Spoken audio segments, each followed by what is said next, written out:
Ladies and gentlemen, welcome to an episode of Codename Good Game. And, we're coming up on the 4-year anniversary of the Xbox Series X and PlayStation 5 coming out. We got a PS5 Pro that's worth $700 around the corner. We have a new digital Series X, it's all white and stuff. And so today, I want to just have a focused thing and try Codename Good Game in a different format where we just kind of focus on a topic to hang out, have a good time, and talk about the things we love, and that's video games.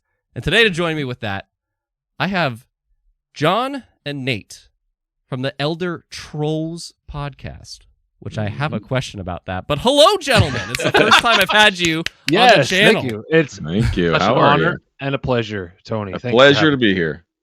We finally do something, man. So background is I see you guys a lot, and people on my channel know I'm like a huge I love Rob and Kel from the Gaming Duo podcast. Yeah. And yes. I see you guys like chatting in their Discord server, and it's literally whatever they find out about this, it's thanks to them. I would say that it's like friendships built through gaming.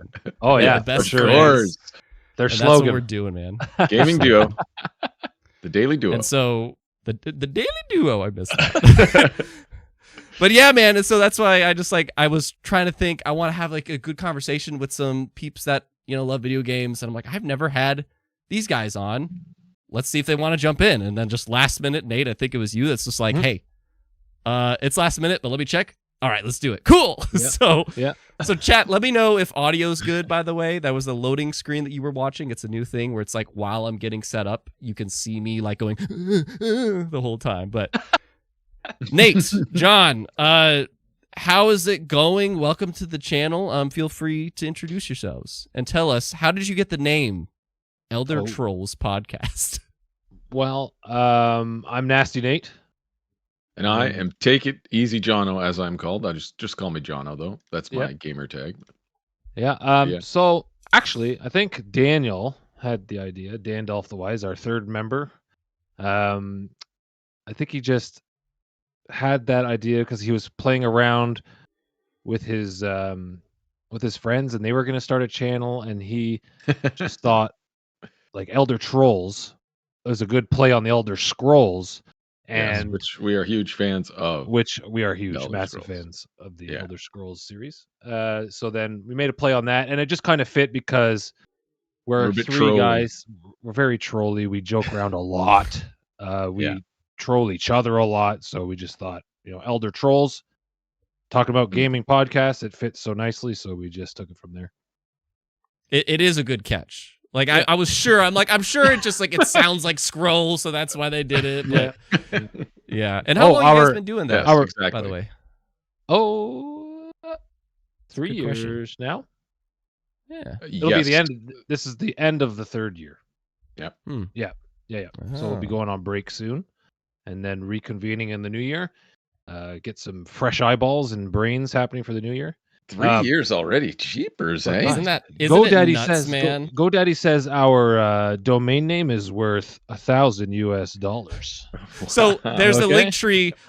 So if you guys want to find them in the chat, just like I have them added in the chat, in the description. So you'll just click on their channel and take you to their YouTube channel. But they have Twitter and a link tree and so on. And I pressed your guys' domain link, and it just took me to something random. I don't know if you know this, but it's like. Yeah. So it's like if you might want to make sure that nobody bought it. Yeah. No, we have eldertrolls.com, I think. Yeah, but we don't have a website. So we don't have a website. I don't know why we own the domain name or why you included it, but yeah. I told you. Oh, look at it now. It's worth $1,000 US. Okay. Well, if someone wants to buy it, let us know. Yeah. Just wait. So, quick shout out to Supertone, Creature, Steffi, Hannah. Guys, thank you very much for watching. And also, I saw Johan earlier too. And yeah, this is going to be a different format to what usually is Codename Good Game, where we run through like a couple news stories for the week and then maybe a big speculation time topic I like to do at the end. And then something I'm very excited to have a pair on is a good game. So you guys haven't been on here before, but basically what I like to do is at the end, we have kind of a trivia or something. So excellent. Okay. And you guys are going to work together on this one because we haven't played in a while. And during this stream chat, the people that are here live, you guys are going to choose the game that John and Nate are going to guess over 20 questions. Ooh. Oh boy. Okay. So if you're here Oh. live, you'll see that option and you could submit stuff. You two are not allowed to touch it. Okay. And you can't see. You could be in the live chat, but because like only I can see it. So I'm confirming that only I can see it. So yeah. But just feed us questions. Anyways, we know. yeah. So anyways, that's happening during the live stream, and afterwards, after that game, actually, my hook is we're going to reveal our most anticipated games left of the generation because today we're going to talk about a lot of what seems like a lot. Like, it's been near as of today. It's November 1st. Hi everybody, welcome to November, and very chaotic month. You'll get Game Award nominees this month. You got a lot of Game Pass shenanigans. You got we're just closing in towards the end of the year, and with that, it is also the 4-year anniversary of the PlayStation 5 and Xbox Series consoles coming out, and it's also around the PS5 Pros coming out next week. I don't remember if those new Xbox Series consoles are out yet. Do you guys know? I don't know actually. That's the Galaxy one. The Galaxy one There's and a bigger the hard drive all one, no? digital Series And X. all digital, yeah. And I think they have. Oh, they're is there really a Series pushing S that, one eh? too? We can't own our games anymore. What if I have discs? Are they giving us a disc drive to buy separately as well? I'm really excited for this, man, because like this format, I like this format because if anybody jumps in, then it's like it's going to be relevant to what the title of the stream is. Whereas previously I bounce around so much. Yeah. And like that's a good segue is like, so are either of you one of those people that's like, as we are transitioning to what will probably be an all digital next generation? I'm scared. I've slowly, because we were PC gamers for I think we're mainly PC gamers, Which is another question. So we've always been buying our games digitally since. Yeah. It's been happening to us. We've been doing that for a long time, and I just realized that a few weeks ago. I'm like, when all this hubbub came up about the digital that storefronts, this digital storefronts, you don't own your games and all this, and I'm like, man, I haven't owned a damn game in 20 years. I've been a PC gamer. Like I've been using Steam. I've been using Steam for freaking 17 years, man. Like that's a good point. It does suck. Yeah. For PC people, that's a good point because it's like, oh, we're used to that. Yeah. Like that's just what we do. Yeah, this is what we do. The thing is, with PC games, at least, they're a bit cheaper than console games, like maybe $10-15 cheaper on the average. Like for a PS5 game, brand new in box, I go to pick it up at GameSpot or Best Buy. It's $90 plus tax, right? Canadian. But like you'd find that game for, I don't know, $75, $79. You could, I guess, if you go Steam? Searching for it. Yeah. No, you have a little bit more freedom. Steam prices aren't. I never really found them that much lower than physical. But you're not going to buy a physical PC game. Like, what am I going to do? I don't even have a disk drive anymore. Dude, remember disk drives and computers? It's funny because like I think my first PC game I actually got was like Lord of the Rings, Battle for Middle Earth. Yeah. Nice. By the way, Battle for Middle Earth 2, effing sick game. Yeah. I don't but yeah, and I did get it physically. I remember that. I was like, the PC games, they were very PC games back in the day. For some reason, they were extra big boxes. Yes, they were like double DVD boxes. Yeah, like I remember. Then it was like came in a box, and there was just like a CD case inside of a big box. Yeah, it was like a giant cardboard box with the tiny. It was like a Nintendo Switch. I case loved today. it. Yeah, that was. Sweet. Yeah. I remember having like all 8 or whatever expansions of World of Warcraft. All the boxes and nothing even came in them. There was nothing even inside them because you have to download it anyway. Yeah, they give you a little card for you. And maybe that's why they gave up on it. It's just like, well, what's the point? But like, so in terms of this generation so far, and just to be clear, like just to get us to know you guys, where do you find you guys like? I guess maybe you already answered it, but you're primarily PC. Yeah, I have a PS5 as well and a Switch, Yeah. but I don't We've touch got it. it all. Yeah, we've I got don't it all. touch the Switch. I don't have a current gen Xbox. I have an old One X Mhm. that I was using for a while. I was using it for a Blu-ray player and everything like that, and then it just kind of like it just collects dust now. I don't remember the last time I turned it on. So you play a lot of Xbox's stuff through PC. Yeah. PC, yeah, and then I play Okay. PS5, the PS5. Same for you, Nate, on that. When we jumped into when the generation started, I was big PS5. So I was I was all gung ho PS5, getting all the exclusives I could and playing the next gen games on PS5 because my PC wasn't up to That's right. It wasn't up there yet. Mhm. So PS5 I played a lot for the first couple of years of the generation I played, and then I started upgrading my PC, and then I moved over to PC because the upgrades, how it happened is like my PC would be good for like 3 or 4 years, and then I'd get a new console that would kind of carry me a couple of years, and then I would upgrade my PC and it like kind of ladder system. And then I have so you didn't get an Xbox either? I have a Series S. A Series S, okay. Yeah, I have a Series S. Which is what they want. They want that as like a good secondary or cheap entry. Yes, and I there's all that hubbub about not like how games can't come out for a Series S or it's hindering or holding it back. Oh, I understand that, but it is a nice little machine to have. I'm not gonna lie. Whenever I boot it up, I'm like, and I'll play a little Xbox game. Sure, right, dude. They don't have a mobile yet, but I love how small it is because like it literally is just a big thick book that I slip in my backpack sometimes. Yeah, man. Yeah, that's what it is. And you ever see those ones where they mod the screen on top of them? Yeah, I have one of those. Yeah. It's so cool. Yeah. What? Sweet. Yeah. You use it as a handheld, right? It's just like a book. It's like holding the Xbox. No, because you still need to like put a power cord in it, but this is like what it is. It's like it attaches to it. So it's like it kind of makes it like a monitor, sweet, For if this goes audio listeners, I'm holding like a screen in my hand. Yeah. That's not an official, is it? Someone makes No. It's like third party. Yeah. Oh, okay. So yeah. I forgot I wasn't showing that full screen, but for full screen people, that's what I'm holding. Yeah. No, I love this. No idea. Yeah. I just wish it could like fold all the way. Yeah.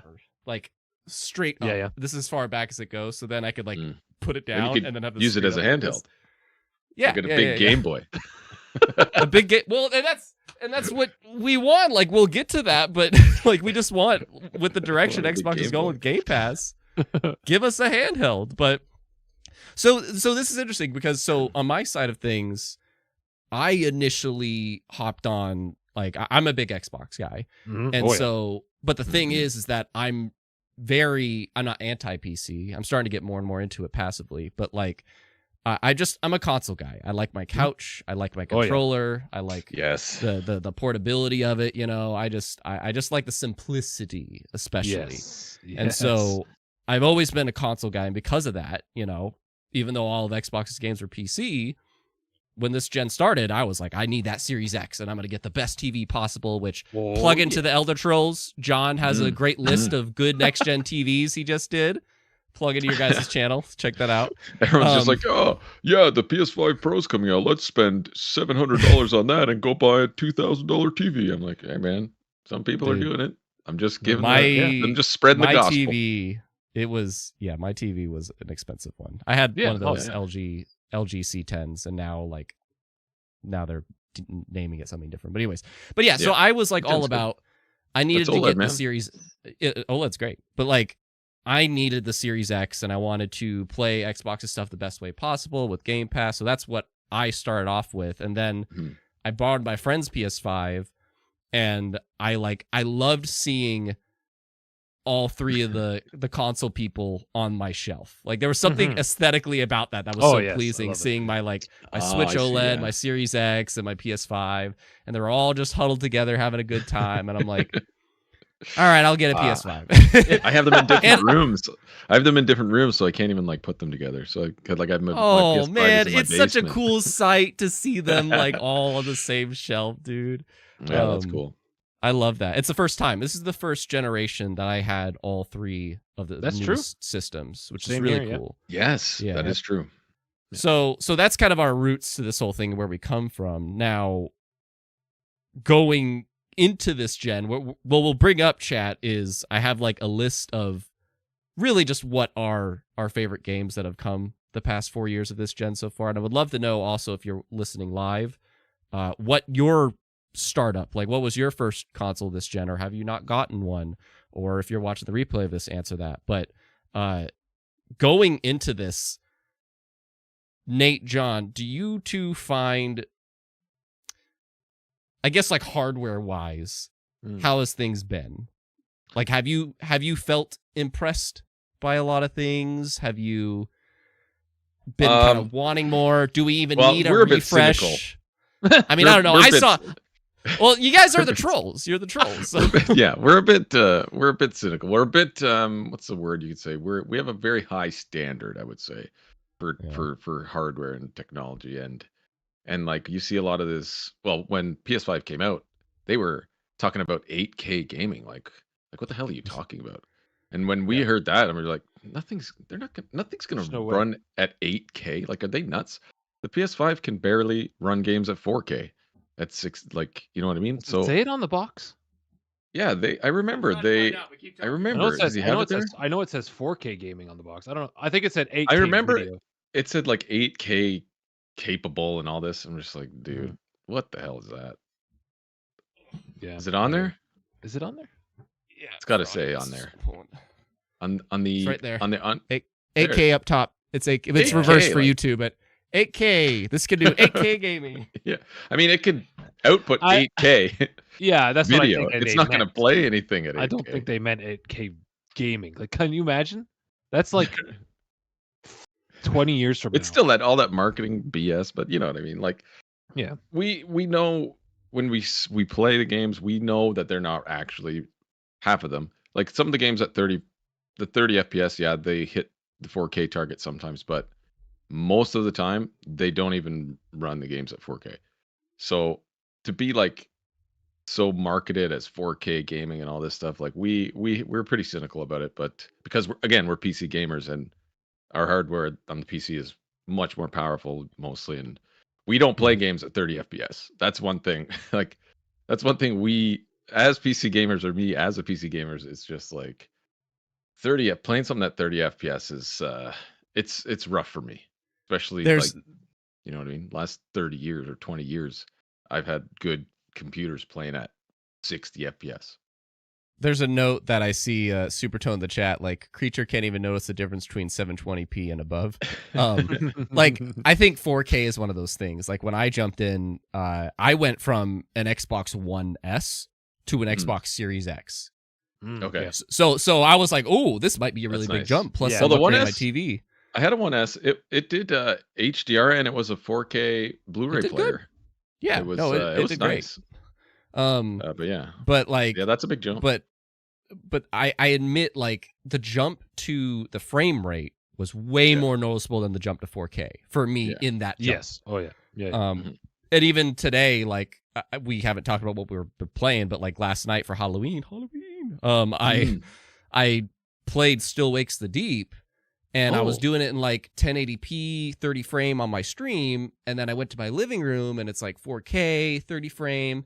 And I switched it to like, I don't know if it was 2K or 1080p, 60 frame. But I'm just like, I notice, I see the visual differences slightly, but I obviously notice the difference when I do frame rate. You know, So, and that's a whole big debate that like, that's the big thing us console people found. It's like, this is what high frame rate is. Go ahead. To go on Jonathan, whenever I got my PS5 though, I was thoroughly impressed. Like whenever I was playing at performance modes, because I was coming from a 1X. No, 1X, Xbox One X, and I thought at the beginning PS5 was very, very, very, very good. Like just like the experience and the games that were there was, I thought, very good. I think it burned out quickly for me, where now, or like last year, I started really noticing they're really starting to hold back on the fidelity to get those frames out. and a lot of their games, Helldivers 2, for example, just to get it at 60 FPS, it's down at like 1080p to get that 60 FPS performance mode out. And I noticed that right away. I was like, this game does not look good. I was like, what happened? Does not look like, good. What happened to like Demon Souls? You know, like God of War Ragnarok, like all these games that came out earlier that blew my mind. Right, Hogwarts Legacy. Dude, God of War. We're gonna talk about like what our most like next gen feeling games are in a bit. Okay. But like Demon Souls is a really good shout. Totally, you're right. Like PS5 definitely started off. Like that's another question too. Is like who you felt started off the strongest. Like I'm like hands down the PS5 did. Mm-hmm. Yeah. I'm an Xbox guy, but like there just wasn't really much to really showcase or play at the beginning whatsoever. Like they came back strong in 2021. With like Psychonauts and Forza Horizon 5 and Halo and stuff, but the PS5 just like instantly like, hey, we got stuff for you to look forward to. We're gonna have Ratchet and Clank within our first year. We're gonna launch with Miles Morales, and as you said, Nate, here's Demon Souls, and it's just like Miles Morales. Yes, I played that. The first year of the PS5 was a great start. Mm-hmm. Yeah, but then as you're saying, Nate, it's like now it's just what. Like what are we here?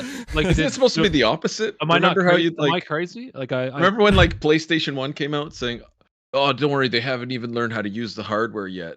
It's 4 years later and the games run a lot worse. And to go back around the time when the PS5 launched, the Xbox launched, you know what else was coming out was the new wave of graphics cards, the new next gen of graphics cards for PC, the NVIDIA cards. The 30 series came out. The 3000 series came out that September or October, right before. Mm-hmm. So that's what I had done. I had ordered. I had somehow found one online because they were being bought. Everyone was buying those out and scalping them, and just bots buying them because this guy crypto farming. And they were super powerful for crypto farming. So you couldn't get your hands on a GPU. You couldn't get your hands on a PS5. You could sometimes find an Xbox. I think the Xbox was the most available out of all of them, but the GPUs and the PS5s, forget about it. But that's a good mention too, is like the state of like you couldn't buy these things the first year. It was like it was nuts. Yeah. But I was able to get one like a month in. I think I got one. I waited a month for my 30 series. I found it on Amazon randomly and was able to get it.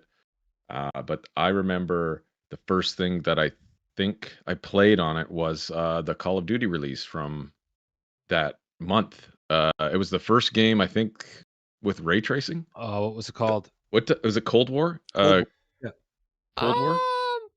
I want to say it was whatever before Cold War. I know what you're talking about, though.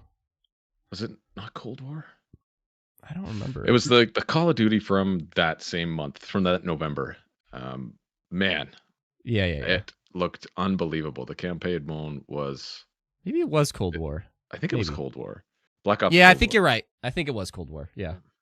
Yeah, it was sick. It looked unbelievable. And I just like had never seen anything like ray tracing. You know, ray tracing is one thing that happened this generation too, right? The debut of ray tracing. It sent the gaming world into a new era of of realism. So like it's a huge deal that this that's a good question that I didn't send you guys, is like, what was your first game that you were like, yeah, I'm in the next gen now? Yeah, it was that for sure for me anyway. But like I'm playing it at like 100 FPS, full ray tracing, everything on at 2K resolution. It was very nice, and I was just like, man, this is sick. And like the reflections everywhere. I remember there's one level in like the Kremlin or something, and there's the reflections on like the marble floor. It's always insane. The marble floor, dude. It's always the marble. Because I'll say mine, like, Nate, I want to hear what yours is. Like mine was actually Gears 5, and nice. I booted that up, and because even though that came out a year or so ago, it's like Red Dead Redemption 2, where it's like, this is crazy for the time. But then they had like a Series X patch of it version. And when I saw that, I boot up the campaign. I'm like, oh my God, how does this already crazy good looking game look even better? And it was the marble floors. Like it's like the first mission. There's a cutscene where they're just walking through this place full of marble. And I'm like, God damn those reflections.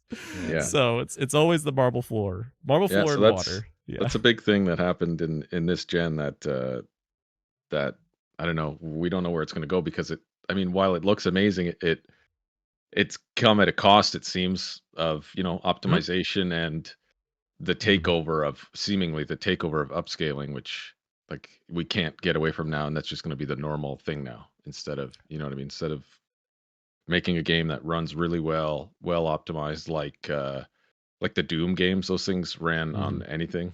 Like you could run them at 200 FPS on literally anything.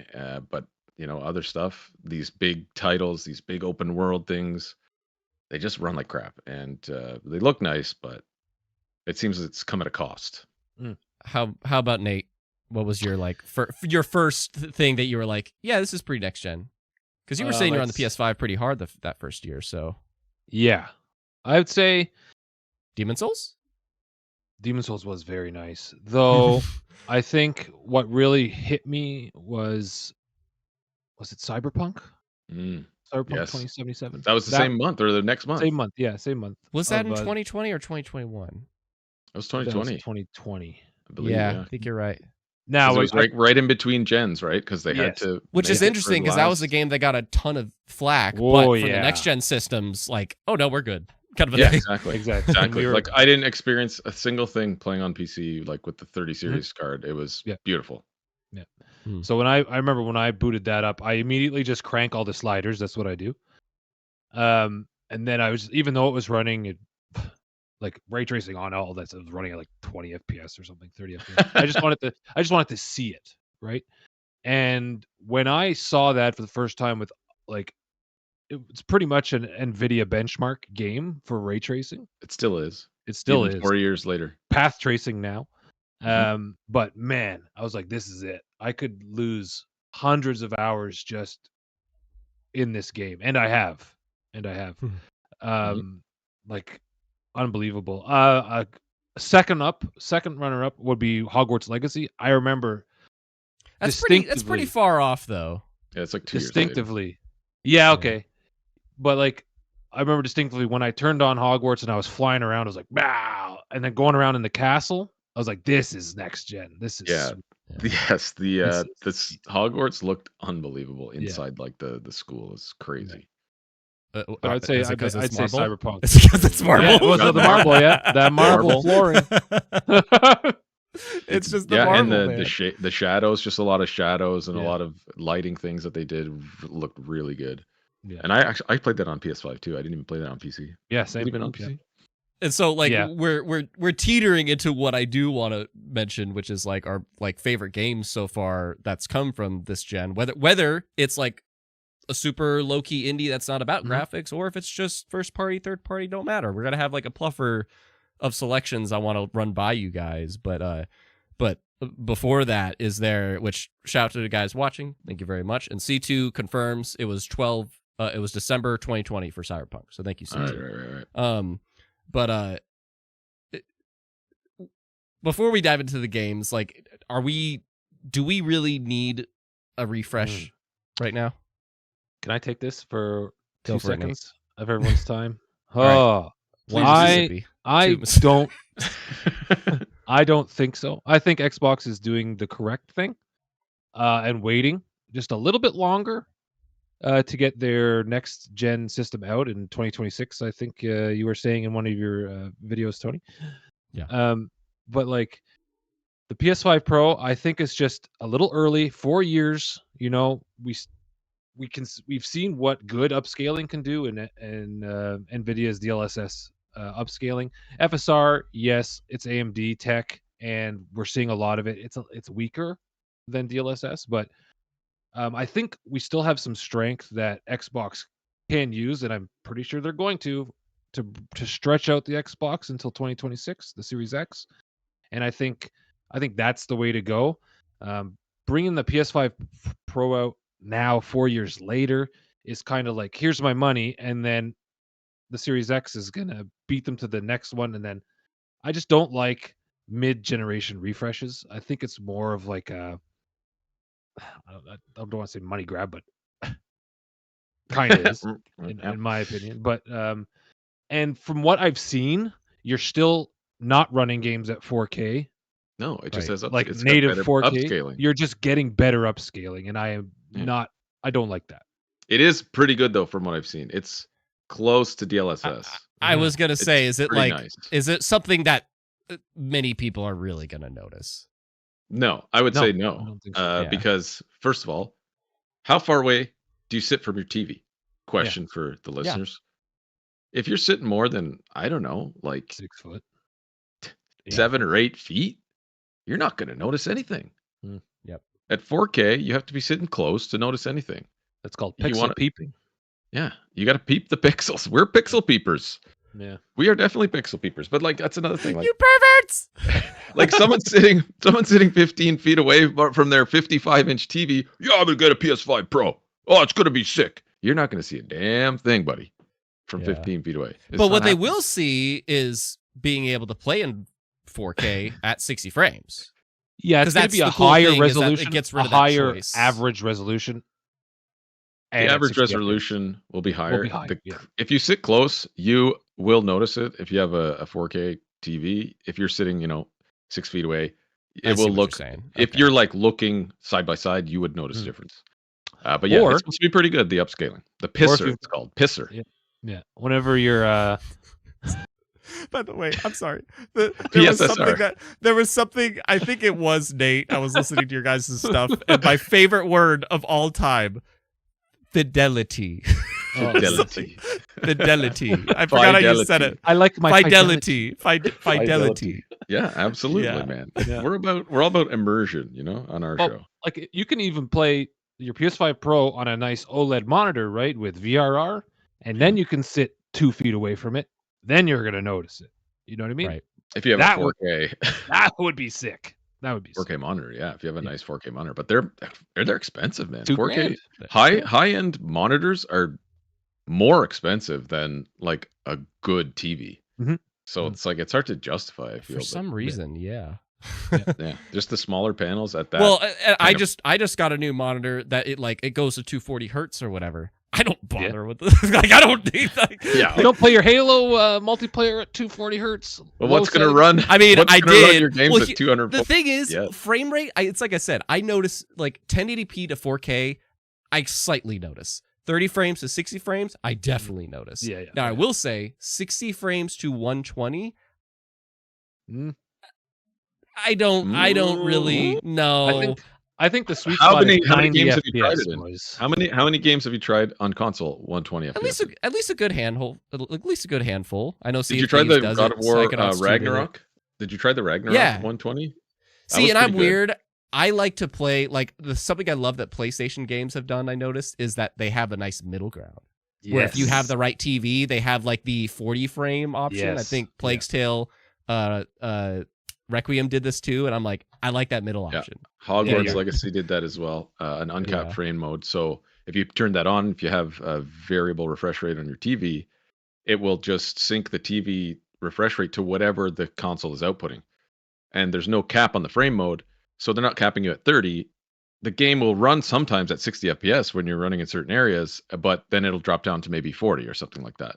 So that's what I actually played in that mode, and I really liked it because it didn't drop too bad. Mhm. I played in the uncapped frame mode. It was pretty sweet. So I want to shout this out because we have a super chat here from CNT Connoisseur with the 5 waffers. Thank you very much, sir. Everybody's too focused on realism. What happened to art style? This is why I love PC. Spirit Valley just came out, and it will never be on console. Like, art style is super important. I fully agree with that, CNT. And it's like, Absolutely. That's why there's certain things about, what's like a good example of a game that like, it was like, I think this game is beautiful because of its art direct. I mean, like the Ori games is a fantastic example of that. I think those games, it's like, it's not, I don't think they're great because of the graphics. I think they are beautiful because of the art direction. And there's a long list of games that we could probably do with that. But you're right. Like, this is why I'm a fan. Yeah, some of those indie like kind of 2D ones are so nice. Like you don't. Yeah, well, and even something 4K. like Astrobot. You know, like Astrobot is a beautiful game to me, but it's not. It doesn't look realistic. But it's just it's not about realism, but you can still have a clarity in 4K. Clarity is definitely different than than a 1080p. Like those games, you're gonna like Astrobot is probably running pretty close to 4K. It's gonna be nice and sharp and crisp. For example, like I play when I play on Apex Legends on PS5, I play in the performance mode, which is 120 FPS, but it looks like ass. Like it is like 720p. It's so blurry. I have to sit super like I have to sit further away kind of just to kind of I can't see everything. But the response is way faster and it actually makes you better. So I like same with Rocket League. I mean, Rocket League, I don't disagree with that. Like frame rate, especially. Like I play Yeah. my shooters if I can in like the highest frame rate possible. Yeah. because it's beautiful. But if it's like a third person thing, I don't mind as much. No, absolutely. But I do like 60 FPS. Like Spider-Man swinging through the city at 60 FPS. I need that. But Daniel, like he will not use performance mode. He wants all the fidelity. He wants it all. The fidelity. Well, no. So here's my thing: is that I don't like seeing 60 frames during cutscenes. That's a weird thing about like me. home movies. It's not you know, cinematic, like exactly. Like that's what I was doing. Like Still Wakes the Deep last night, and when I put it into fidelity mode, when moments were happening, it, as you said, Nate, it just feels like it's a home movie kind of a thing instead of a cinematic. Yeah. There's sometimes settings that will say cap cinematic frame rate or something like that. Yeah. So movies, for example, are shot at 24 FPS. So that's 24. That's why you get that cinematic kind of 24.3. So to bring it back to the what kicked this all off is just my opinion. I think I'm with Nate. I think Xbox is handling it well. Just give people more options for the system that they have. The system's not even selling fantastically anyway. It's a software, so let's just focus on next gen and get it out sooner. And I think Xbox that is the better choice AMD, than what though, PlayStation's right? doing. The AMD technology, the upscaling and stuff like that. It's like a software thing, right? Not like DLSS. You need to have an RTX card for DLSS.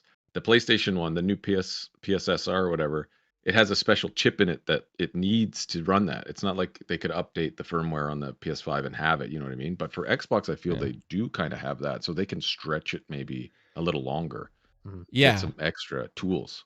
But just regardless, and it's like the PS5 Pro, it's cool. It's taking that option away, but I just don't.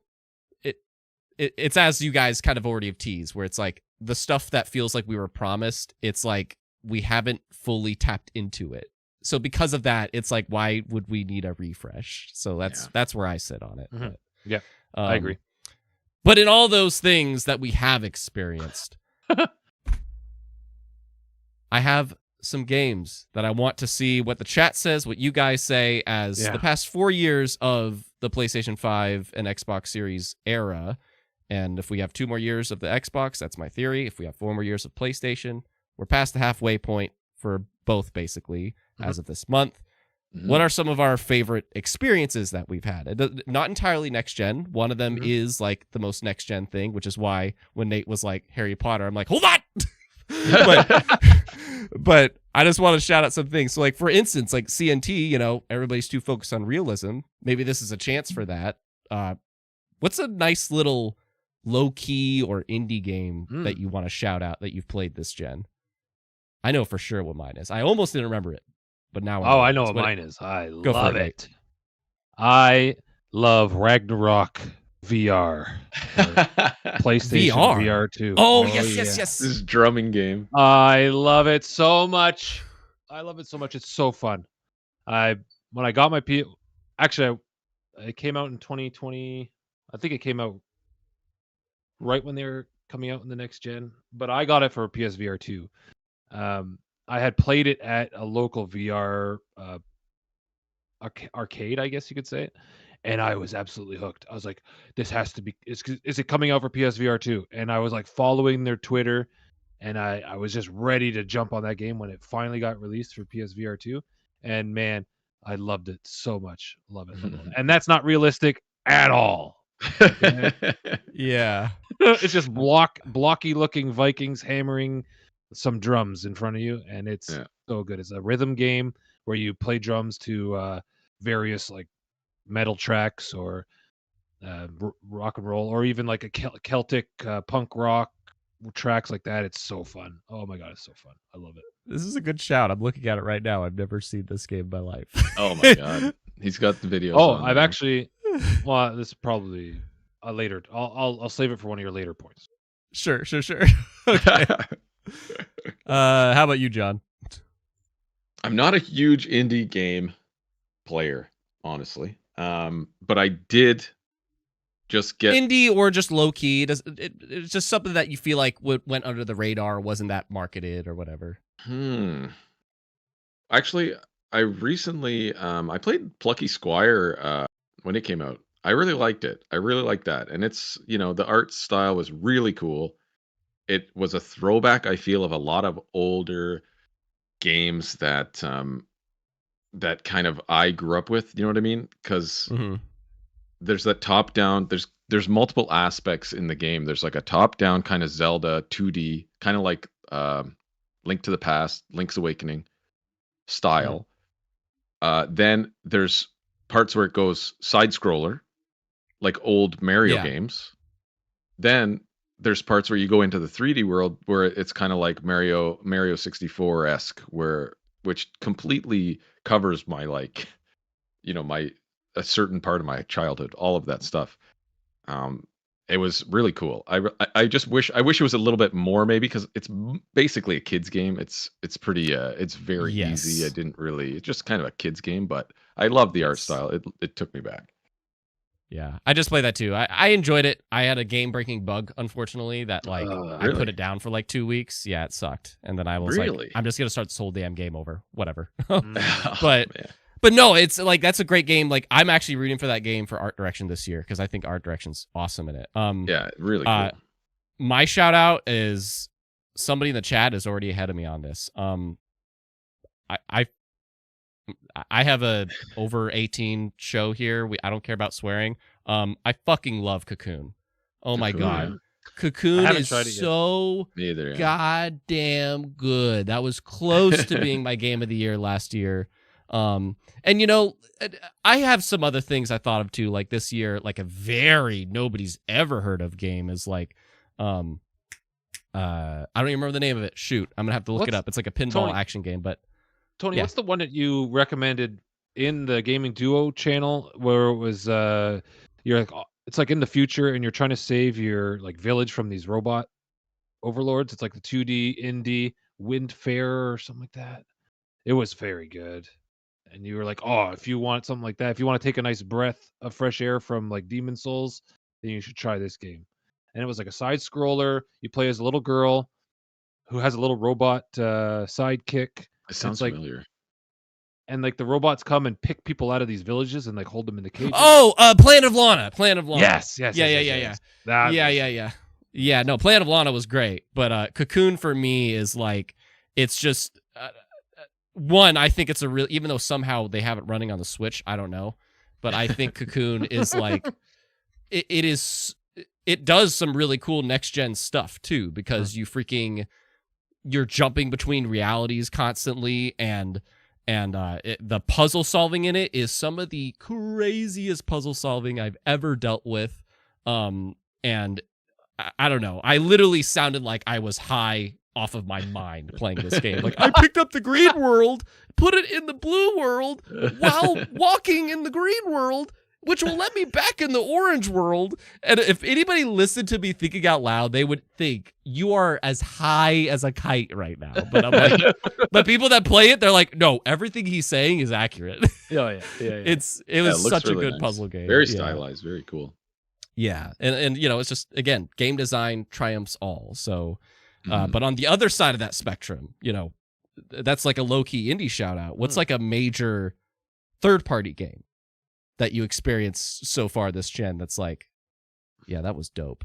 I mean, it's got to be Cyberpunk, probably. Yeah, it's tough. It's really tough to match and beat Cyberpunk for us three, really. Yeah, our channel, we're huge Cyberpunk fans. I mean, we all started playing it on next gen when it came out, so we never had any of the the issues that everyone had, the launch issues, all that stuff. We were actually so bummed that was happening because we were telling people how good it was, and nobody wanted. Like everyone was saying, oh, all the people online, but like, it's so good. It was good when it came out. It's even better now. Yeah. And Oh yeah. just like the immersion, the way they made the game always in first person, and it's always has kind of like it's hard to explain. They really thought about, okay, this guy's gonna be you're gonna be looking at the screen in first person, so let's make it about you. Let's make it about the first person experience. In the cutscenes, in the dialogue, it's all about that first person experience. It's really immersive. And just the story is amazing. The gameplay, it's excellent. It's such an excellent game. Yeah. And then whenever Phantom Liberty came out, I think it even took their storytelling to an even higher level, of which That's what I hear, man. It was so good. It was so good. Yeah. And they opened up a new spot for you to explore, and everything was just that they just heightened it. They just brought me back in, you know? Yeah. Yeah. It's so funny because like that game got so much like one of the most controversial games. Yep. If that's another list too, it's like what's the most controversial release that we've had? That's probably gonna be in the top 4, honestly. But it's but the people that could experience what the game was, it's like, yeah, this game's awesome, kind of a thing. Yeah, absolutely. Yeah. For me, and by the way, earlier C2 was saying Unicorn Overlord is a very overlooked game. That's a very good shout to like under radar for sure. But yeah, I heard it's good. Yeah, for me, third party wise, like it's I'm like it's like I want to pick something else, but when I think about it, I'm just like it's got to be Elden Ring. Oh, like it's got to be Elden Ring. Like they're just like, yeah, I never played it. Nate was a big Elden Ring. What? I'm not a soul. He doesn't like souls. I don't do that. I don't do that to myself. I will say it was like my first FromSoft game or Souls game ever. Oh, really? Okay. Yeah, and that's something that I really like, is that it introduced me to a genre that I was not familiar with whatsoever. But like, I am a huge, well, I was.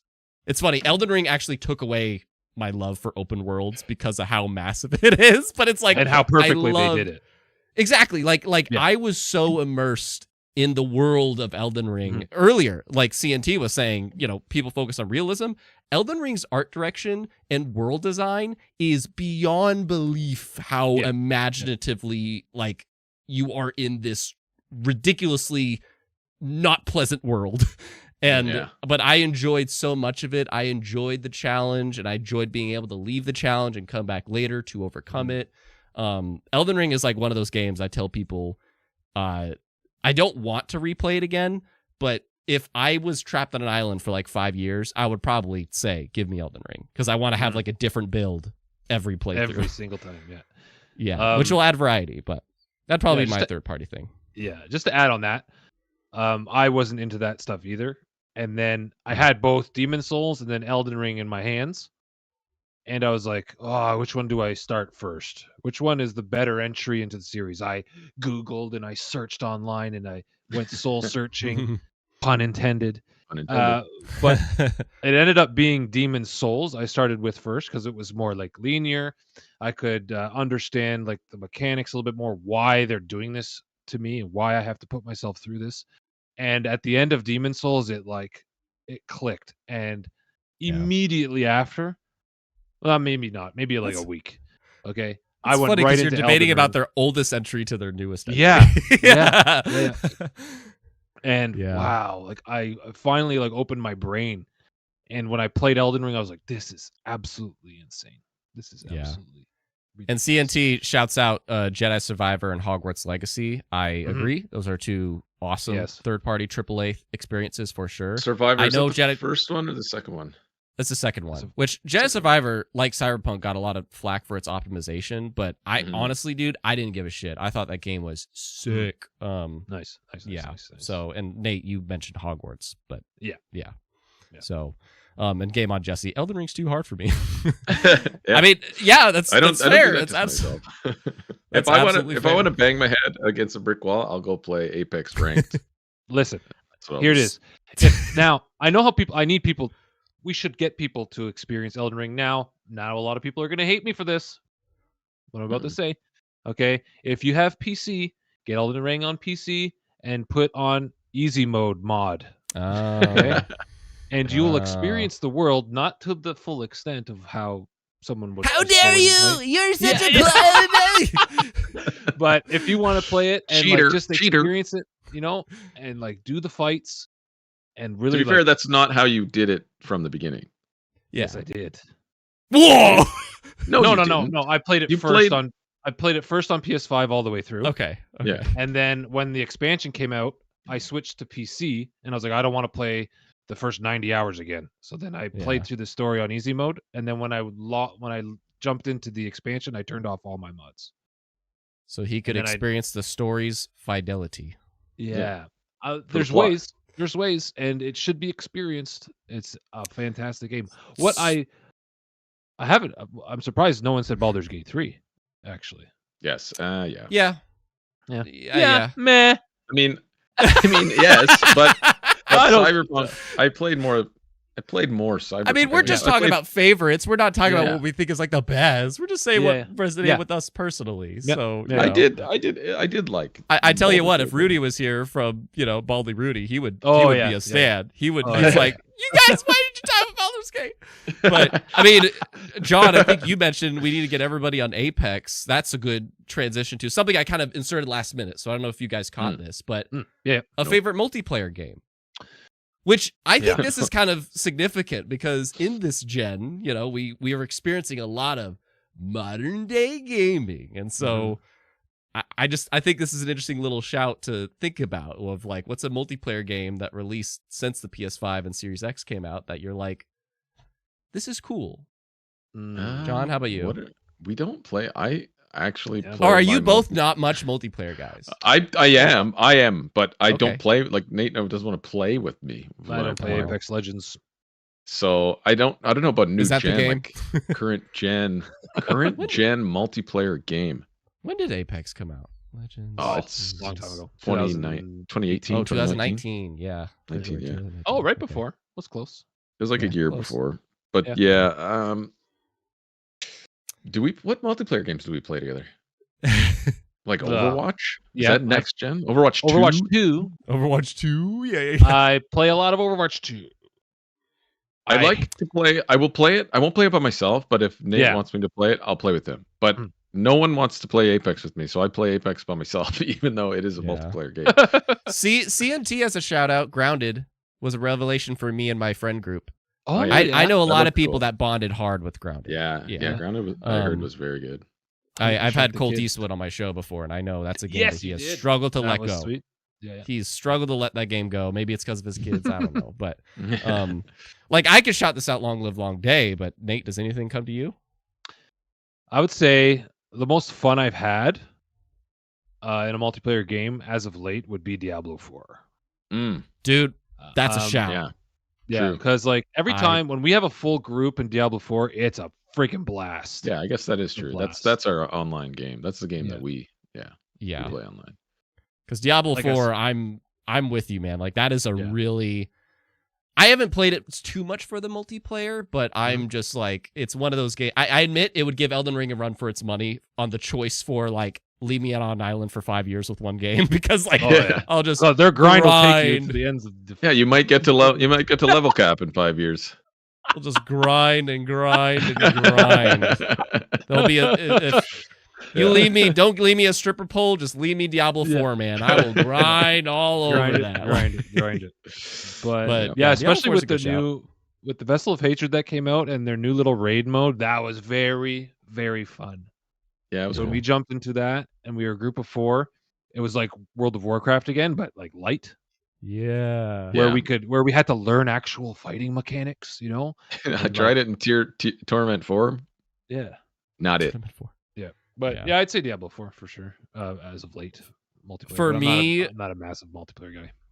Which, by the way, I was listening to your guys' take of Vessel of Hatred too. I'm enjoying it. I actually went through the campaign. I was focused on the campaign, and then we'll get to the other stuff. But for the me, campaign is just too good.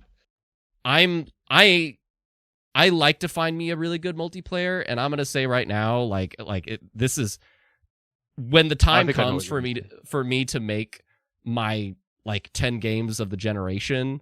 I don't see how there's a way that this game will not be in it, and that is the finals. Fall Guys was last gen. Nate, you're a goddamn rock star. It is the finals. Like the finals is so goddamn good.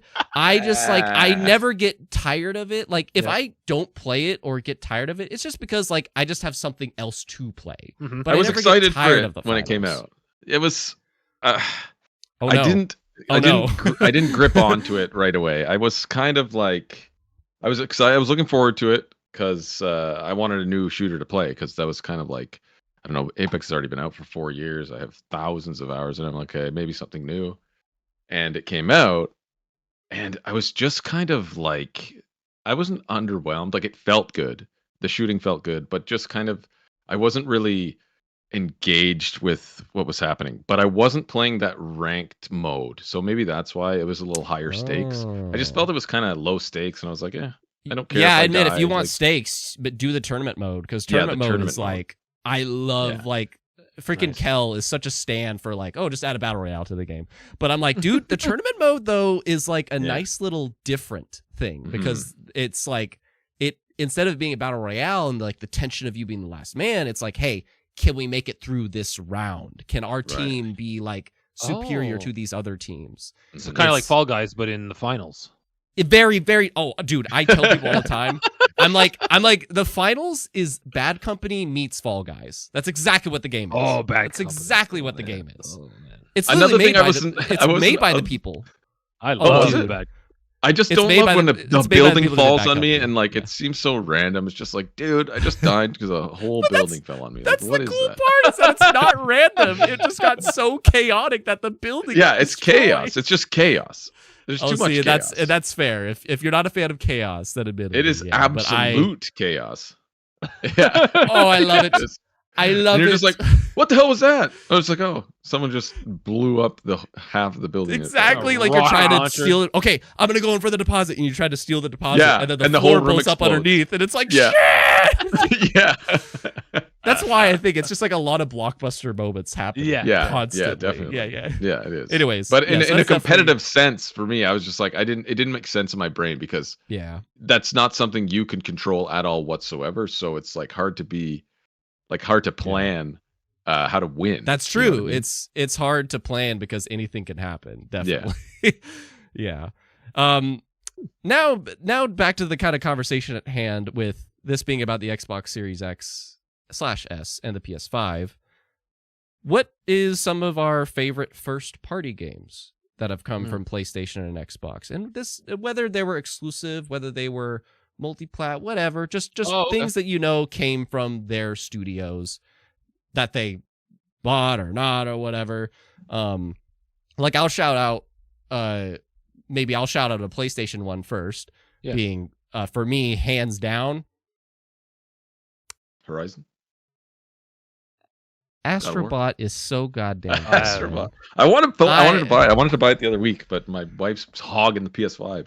Astrobot is like, I think the reason too is just that it's something that I want the industry to continue with. I don't want 3D platformers to only be a Mario thing. I want freaking Xbox, Capcom, PlayStation, Konami, whoever, I don't know, but just everybody don't give up on the 3D platformer genre and just making really cool AA budget ones. That's what Astrobot is. It's a AA budget game. It was made by like 60 people with like potentially just like 30 million or 40 million bucks. And I love how it turned out. And it to me, it's like the message it sends, but also I had a blast. I was smiling throughout the whole thing playing it. So that's for sure. Yeah. I admit want to play it. It is a toss up between that and Ratchet and Clank Rift Apart.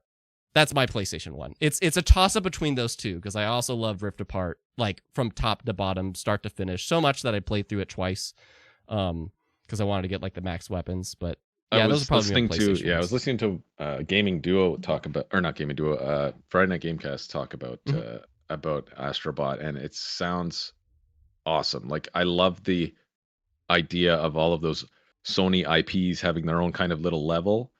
they were saying. So like there's like a God of War level, there's like a Horizon level, there's like all these different kind of sub IPs within, like Sony IPs within the game, and that just sounded so cool. It kind of becomes a celebration of PlayStation too. Yes, a celebration of PlayStation. Exactly. Yeah.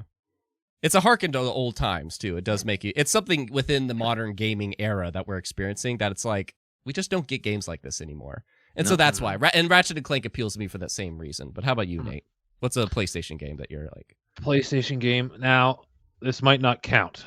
Ask the chat if this counts. Oh, and by the way, really quick, I want to answer CNT. Does Astrobot have a super hard challenge levels like Mario post game stuff?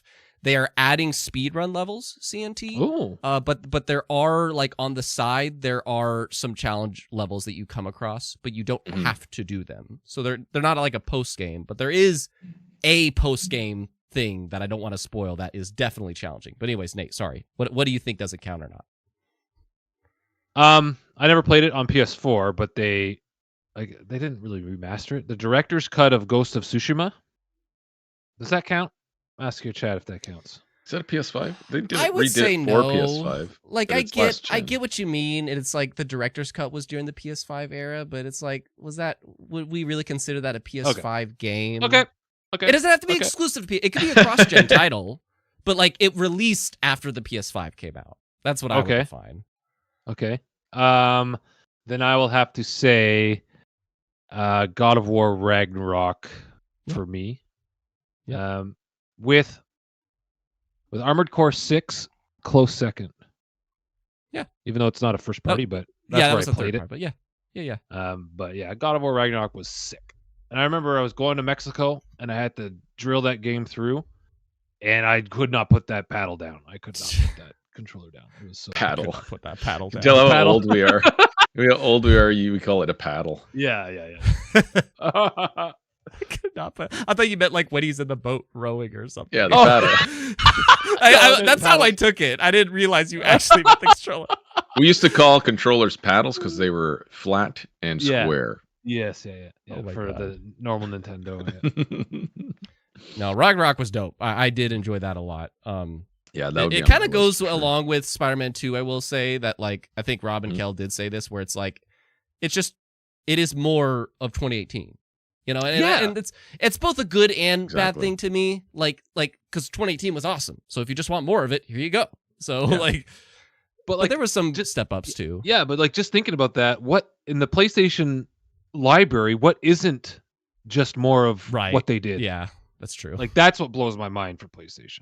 Well, it's because it's a formula that they use, and it's successful. Like the combat, the combat also feels similar between God of War and Spider-Man. If you think about it, you have the dodge button, it's the time dodges, it's you upgrade your abilities, the parrying, all that stuff. It's similar, and then it's also similar in those Lord of the Rings games that I played, the Shadow of War, Shadow of Mordor. They have a similar combat style in that, and that's what made it so good. It was that same type of kind of combat, and it was amazing. Just you can go on for huge combos, kind of thing. But yeah. They have a formula and it works. Like, John, so yours is Concord, right? Yeah. Okay. Rip. We can move on. Now, what's yours, John? I would say, if you got one, I was going to say God of War, but what happened? See, because I didn't play 2018. When God of the week I did. But the week before Ragnarok came out, I played 2018. I literally played it. Oh, okay.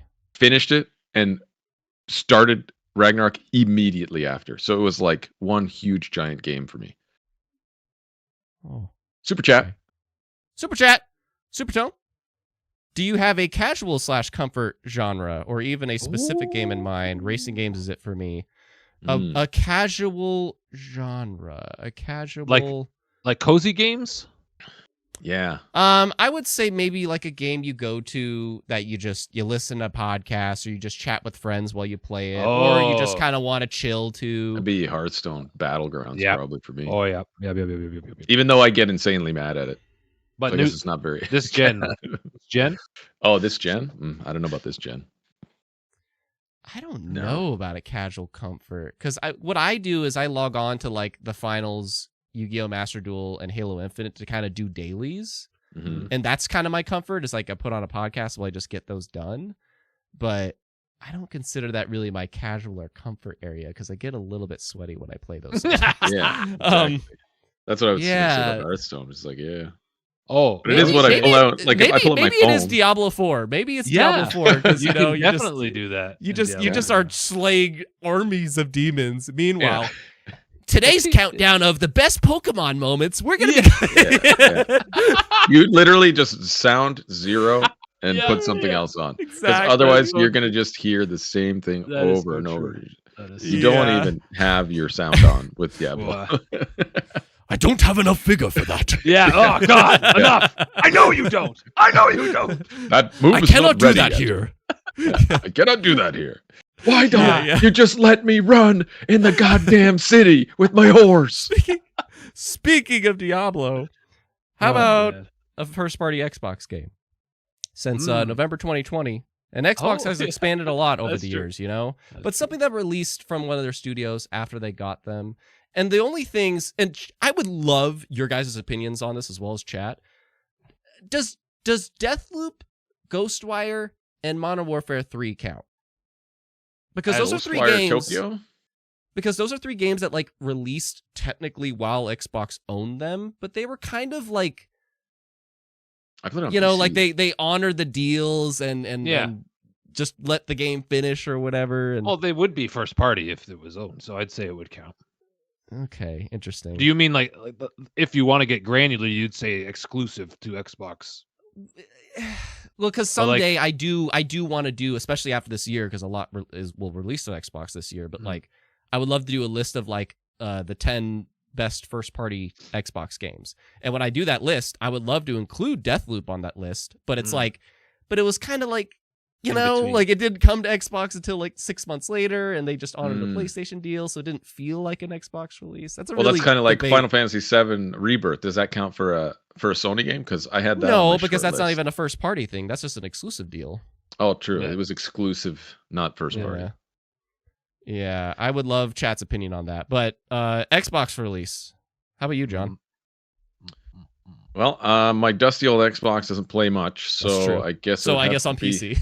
Something on PC like Game Pass that came out. Yeah.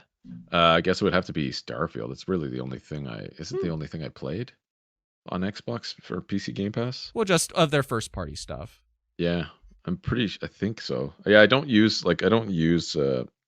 I don't play many Xbox or Microsoft games, but yeah, I definitely played Starfield a lot when it came out. That's just because we were looking forward to it so much, and like huge fans of Elder Scrolls. Obviously, Bethesda games, like huge part of our history of gaming. Like Oblivion and Skyrim were massive. So yeah, I had to play it, and yeah, I beat it, and it was okay. I mean, it was good. I thought I enjoyed my time in it. I didn't really have that much to say about it. You know what I mean? Mm-hmm. I was definitely. But I played through the whole thing. I'm not too much of a Bethesda RPG kind of guy personally, so sorry about that. Everyone I've tried, they just never have struck me. But Starfield was the one that like I'm like I have it with Game Pass, so why not? Let's just give this a whirl, you know? And exactly. And all I wanted to do was just ship build, but it's like that's what you can do, you know? Like that's what you could just choose. Part of the game. If you want to be a settler, I be a spent settler. so if you want to many, be a pirate, so be a many pirate. hours. Like just in the shipbuilder. Like I would literally waste 2 hours. I'm like, what time is it right now? And I was just like building some stupid ship. I would say the shipbuilder is like making a build in Diablo. Like you just lose track of time. Yeah. How about Nate? How about you? I'm probably gonna have to say the same. We waited for that game for quite a while, and I actually loved it. The only thing that I disliked about it was the amount of time I spent running on those planets and hopping around. If they gave us a little car buggy at the beginning, that would have been lights out for me. It would have been completely lights out for me because that would have made it so much better. Yeah, whenever I was flying around and I'd land on a planet, I'd be so good. I'd be exploring, getting my little caves and stuff like that. But then when I start jumping and like going like running across the planet. I'd be like, God, it really takes you. It took me out of the excitement, and it became a chore to run that far. But all in all, like I loved the little stories. I loved when I ran into that guy in space singing his sea shanty. Ah, man. Yeah. I love that Dude, so I'll much. never forget that. That was a The great Scottish moment. guy. Yeah. Yeah. Oh, I loved it so much. And I was That's just man, like one of that's those what I moments want. that it's like I feel like I am in a world, you know? Yeah. Like, it's just a Yes, nice I'm in little space. break. Just comes over the radio, the space radio. It's funny like- because the thing I give Starfield is that like my unfortunate thing that I did is I just gunned through the main story because like I had a feeling I just want to be able to say I beat Starfield. Yeah, It's funny because beating Starfield in a way is just the beginning without spoiling. But like, but it's funny. And then I did like 10 hours of side stuff before I said goodbye to the game, and I'm like, the side stuff is a lot more entertaining than the main story. like Yeah, it's of way course. more It's entertaining. Bethesda. I don't Yeah, even. I They guess always so. do that. They always do that. I hate. I You know should have what? just totally ignored it all. I played. I remember playing Oblivion, and I hated the main story in Oblivion. I literally just walked Interesting. around the I world wonder, and yeah. just. I had like 100 hours in Oblivion, not even doing the main story. Yeah. And same with Skyrim. Like Skyrim, it was the last thing on my mind doing the main story in Skyrim. It was just like I wanted to walk around and see the world. My game, I'm very curious if you guys can guess what my game is, because Hi-Fi Rush. So I am the Xbox person, you know. I've played a lot of Xbox yeah. games. Not every one of them. I haven't played Pentiment. I haven't thoroughly played Grounded. I only kind of dabbled with Grounded. I didn't try, like, there's a lot of Xbox games I haven't tried, but I would say I've played a solid, like, at least two-thirds of them. Of the first party stuff? Of the first party stuff, yeah. And I wish is the more accurate term. I wish I would say Halo Infinite here. I wish, but C2. I feel like C2. It feels like like I want to say it, but I think when I look back on like the generation, like I think I love Halo Infinite as a fan, but I think what my actual like the thing that I'm gonna look back on this gen as my favorite like first party Xbox release is gonna be Psychonauts 2. Like I think Psychonauts 2 is, and there's a trend with me here between Astrobot and Psychonauts 2. But like I think it's just, again, it's just a game that I'm just not used to getting anymore. And I think that's why true. Like Halo Infinite is a dream come true, as like Halo is my favorite game franchise ever. So that's why I want to put it. But I just feel like I love the games that I just feel like we don't get anymore. And that's why like Psychonauts 2 to me is just such a fresh thing. And I appreciate it for that. And I want to see everything that Double Fine does. And I'm glad that I get to play what Double Fine does next without necessarily having to buy it. Not to sound like, you know, I want to support them, but hopefully they got the Microsoft money supporting them. But like, I just thought that game had such amazing level design and just game design overall and just quirkiness to it. And I can't wait to see what that studio does next. So nice. Yeah, that'd probably be mine. And then finally, as we come towards the end here, so now, Nate, you can mention what's the most next-gen feeling title that you've had? I thought most next-gen. Well, I was saying, like, what was the first moment that you felt like you were in next-gen? So, but if that's why, if that still applies, feel free to say so. But like for me, for instance, I'll just instantly say mine is, so I did this video for, there is a video that will be out soon that deals with essentially what my community thought is the most next-gen feeling title. But nobody said freaking Microsoft Flight Simulator. But hands down, dude, Microsoft I played it for Flight a while. Simulator, dude, like whether I'm just talking next gen, like there is just, I don't understand how that game is possible. I just don't. Like I get it. It scans the world and whatever, but it's like, how the frick AI do you simulate the entire planet and just actually render it in good graphics as long as you don't fly close? But you know, from above, it seems like spot on. And nobody said if you get closer, like, it looks pretty good because they use AI. They use AI to like fill it in, kind of. When you get kind of closer, if you're in like a smaller plane and you're flying over like a regional, kind of like a popular area that maybe they put in the game. And I was flying around somewhere in Italy. I don't remember what it was, and I'm like, damn. But then I saw this little. It looked like they had garbage bags on the rooftops, and I'm like, "What the hell is that?" God. But it was like just AI blocky garbage, and I was like, "What the hell is this AI?" And then I looked it up, and they do use AI to kind of fill it out when you get closer. It's crazy, and then they say 2024 is gonna like have 4,000 the amount of textures. I'm like, what? What? Dude, like that thing is hard to run on even like exactly. Like it's crazy. Like they even said, like, for in terms of next gen, you could play it on the Xbox One, but you have to stream that shit. Like we're not gonna run that natively on the Xbox One. No, sir. Really? It's only on like a cloud, Yeah, so it is technically a series exclusive, but obviously why? Because there's no way the one could run that crap. So Xbox One. Yeah. No. But the one can play it, but you have to like cloud play it. But that's like mine. Yes. In terms of overall next gen feeling game, I don't understand how that game's possible. So with that, Nate, how about you? Like thinking of that, would you say it's still what you're thinking, or Hogwarts? Is that what you said? Well, no, Hogwarts was my second. Because I do a lot of in-game photography stuff. So I do a lot of game photography. And when I'm in Cyberpunk, and whenever they release the path tracing update, like the amount of photography I spent in that game, it absolutely blew my mind. I was like, how is this possible? Just like how you thought about Flight Simulator, I could not believe they made a game look this like it's what game was insane. This? Cyberpunk 2077. Oh, Cyberpunk. With the path tracing update they came out with. Ah. My computer, unfortunately, I can't play it in path tracing mode, but you can turn path tracing mode on for just the photography mode. So you can. I've spent hundreds of hours just in the photography mode with all this sorts of stuff, and like it's still hard to beat that for me.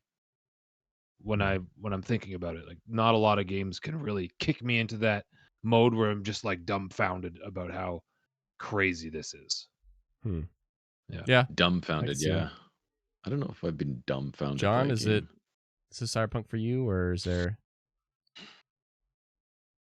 we're talking about game fidelity? We're talking about fidelity. Fidelity. I would say I think Hogwarts is really good. Yeah, Hogwarts was really good. It was really good. What about? Let's see. I know what you played that I didn't actually. Oh, I'm frozen. Oh, there we go. You what? I didn't play a game that you played that is truly next gen, and it is an Xbox exclusive. That I played? Yeah. I don't have an Hellblade? Xbox. Hellblade 2. Oh yes, sorry. Obviously. And Alan Wake 2. Those two definitely. But Hellblade, yes. Holy shit, how did I not think of that? These things right here and that game, unbelievable. It was Did you play the first one? I couldn't believe it. Yeah, I played the first. I didn't beat it, but I played like 3 hours of it or something. Maybe probably half of it. Yeah. But the sound design of that game's great too, but it's like the visuals and the sound design of Hellblade 2 are like Hellblade 2 is insane. It's insane. I couldn't believe it. I actually couldn't believe what I was seeing. Yeah. And hearing. Cause like they sounded like the at the very beginning when it opens up, there's these voices that it sounds like she's literally on your shoulders like this, talking back and forth to you. And like on your shoulders, and I was just like, I couldn't believe it. It was unbelievable. It was very. It's funny because if you watch like the behind the scenes of it, they show people like they talk to it as they like walk around and they're like trying to surround. You know, they like it's actually like very directionally captured, and it's like and it's crazy how they can do it with just two with just stereo, like just 2 speakers. Yeah. It's crazy. How did they do that? Yeah. As a home theater surround sound guy who has fucking 7 speakers in my home theater, how do you do it with 2 in my ears? Like, that's crazy to me. We'll It's give nuts. hey, console war people, we'll give Xbox a dub here. 2 out of 3 of ours are Xbox games. So there you go, the console war people. I mean, it's hard to beat. Like, if you're talking about fidelity, Nathaniel, you haven't played it yet, but man, I have not. Yeah, fidelity. Yeah, fidelity. See, I didn't play because the first one didn't really do it for me. Even though it looked amazing for its time, I didn't. Even though it was like 6 hours long, or whatever it was, I They're still both pretty couldn't short. get. Yeah. I played it. I tried to play it twice, and I got to the same spot. The second, I beat the second like boss level thing, and then I put it down, and I just never picked it back up. So I've heard the second one is more of like a cinematic journey. Oh yeah. So it might be a little bit more down my wheelhouse. So yeah, because I'll be renting Game Pass soon for Call of Duty. So I might. In my opinion, the first game is better than the second. Okay. I don't like to say anybody's opinion is right, but I want to say my opinion's right on this one. I think the first game is a much better complete package, but Hellblade 2 is like, in terms of just next gen. Oh yeah, it's got to be in the top 3 for no question. Definitely.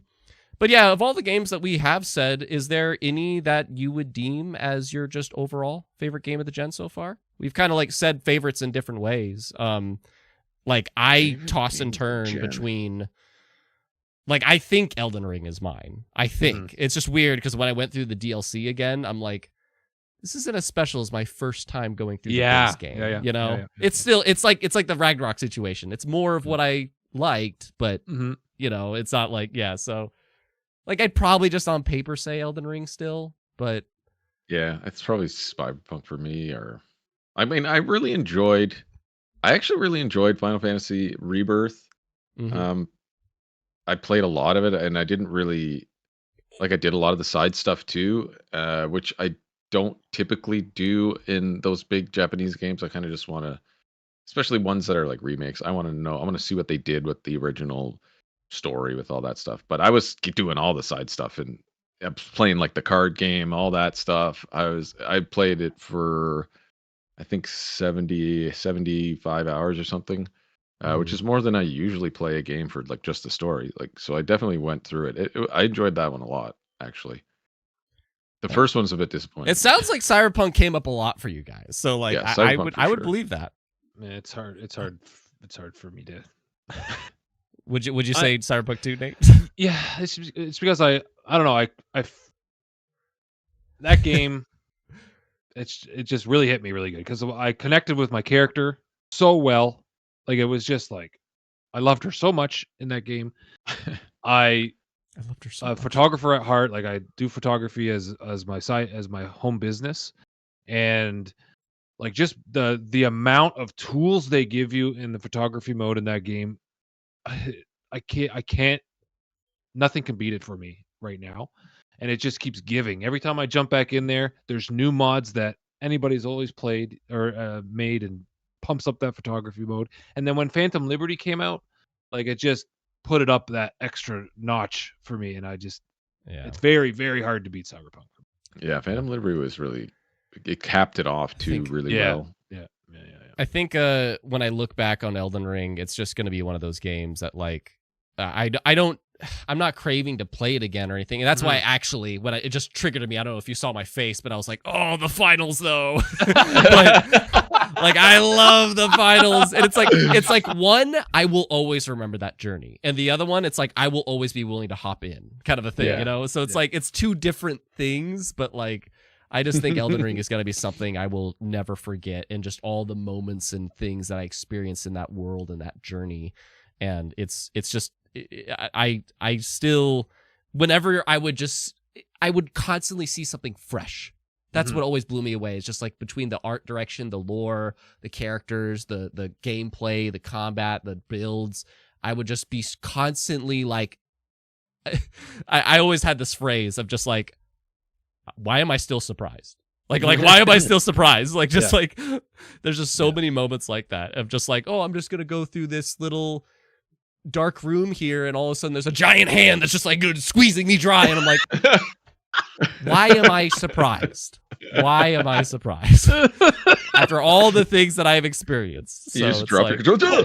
Oh man, no, that's like one of my favorite clips I've captured, man. So yeah, I think I'll for now say Elden Ring. That might change over time, but with the finals, man, I love the finals. I love Halo Infinite, but we'll see.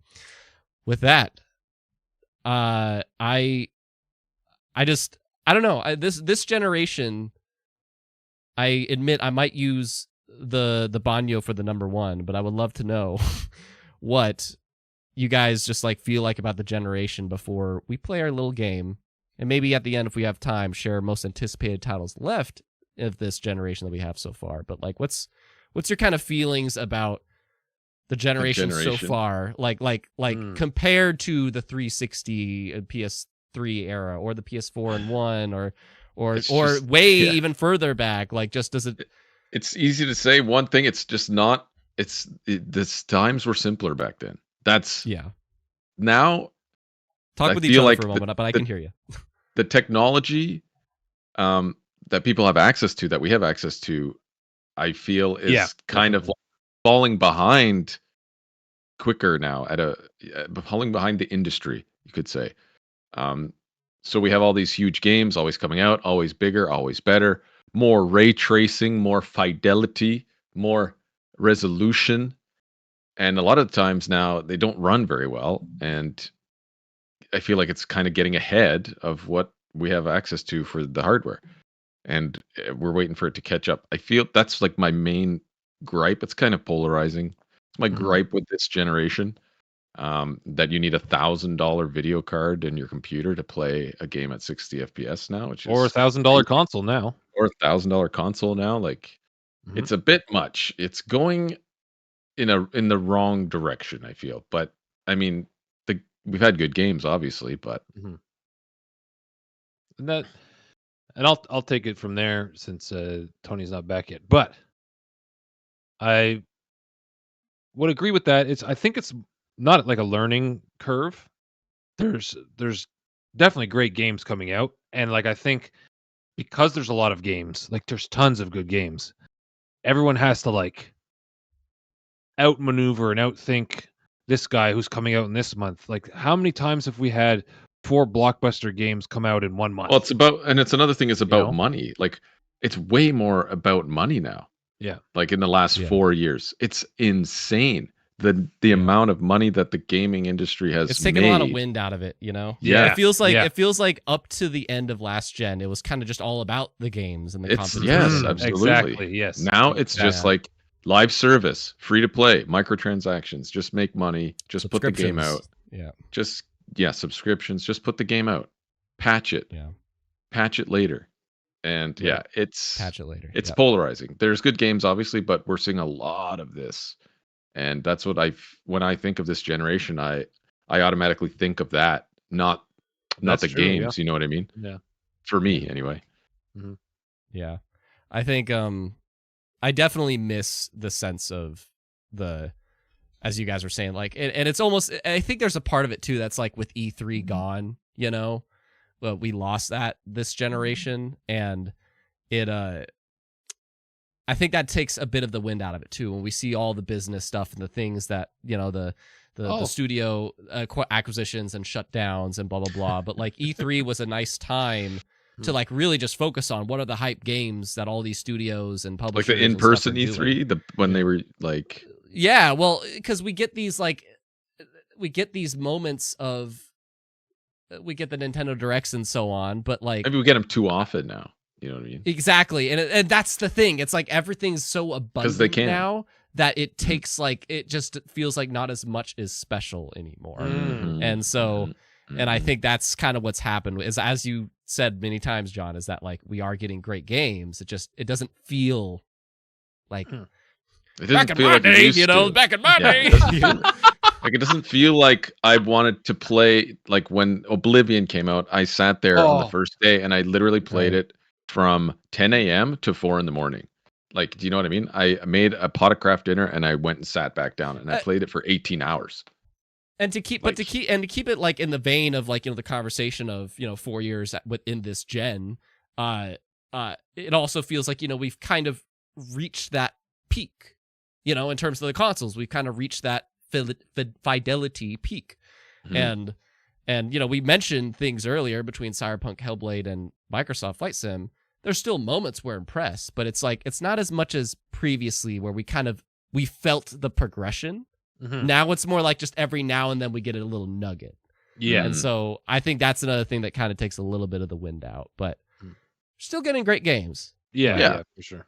Yeah, it's just like the technology is I feel kind of we need more, and it just costs way more now. Yeah. And the games require so much more now. But with I'm whenever from a PC gamer. Whenever you face these like the limitations, right? You have to come up with something to be able to push that envelope some more. And that's how innovation, right? Yeah. And their innovation this generation is AI upscaling. Yeah. Which is not really what we want. Really want, right? But to give you that next gen punch or that wow moment, okay, they had to bring that up to a certain point, and to get to that point, since the hardware is either too expensive or for whatever reason, they had to upscale to really get you there. And I think now that they've played with upscaling so much and AI and upscaling all that like they're kind of falling back on, I don't want to say laziness, but like I'd say like when they're optimizing a game, right, and they need to hit a deadline, throw it through FSR and get it out, and then we'll deal with it later, kind of thing. Like Dragon's Dogma 2, for instance. When that hit my computer, okay, I could barely play that thing, and I was like, so interesting because you guys are coming at this from the very PC angle, I feel. Yeah. And I'm just like the console boy. Like admittedly, another thing I thought of too that's happening this generation compared to previous is that like we have so much longer development time. That's another thing that's really happening. Games are no longer like 2 or 3 years; they're like 4 to 6, and so that's another thing that kind of takes the wind out of things for sure. Yeah. But you guys are getting on Xbox. There is FSR 3. Yeah. Frame gen with. I admit when I hear FSR 3, VRR, TMR, everything, I'm like, I have no idea what you're talking about. DMI. But it's just upscaling, man. Get used to it. It's just upscaling. Get used to it. Get used to it. Folks, we're going to potentially see if there will be a final moment of our most anticipated games left of the gen, but I first off want to potentially end this with our usual good game. So if you have not yet and you are watching, please submit a game you would like to see Nate and John guess over 20 questions. There are currently over 10 of you watching, and I believe only 3 of you have submitted something. So that means there's like at least there's a handful of you that you have not submitted. So let me explain how this works. So as hopefully I see these submissions go, you should see it at the top of the chat. There's John, maybe I've seen you in the chat sometimes, maybe you confirm, but like you should see a thing that's like, what's a game or two you'd like to see them guess. So just click that and you can leave something and only I can see it. So don't worry. But so leave that as I explain the game. Basically 20 questions. We haven't played it in a couple episodes, but I wanted to do it since we have 2 people to hopefully work together and figure out what is the video game that was submitted.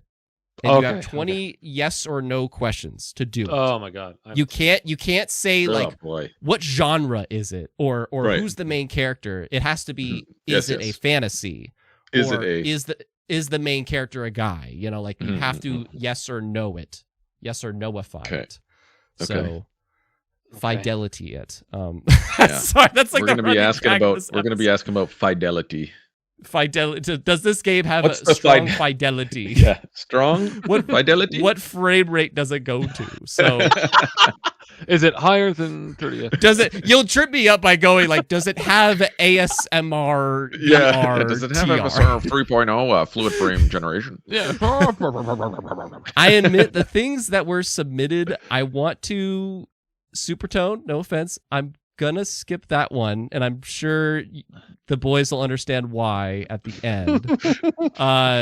Creature, I will not be able to answer enough about that. I feel like. I mean, I maybe, but I don't feel I'm like not gonna know these any obscure games. No, they're not that obscure. What they submitted, Okay. I think you guys could get it, but I don't know if I would be able to answer adequately. C2 submitted one that I can hopefully answer, but I'm not confident. Okay. So that's why I'm saying, is there any other submissions? So far, none.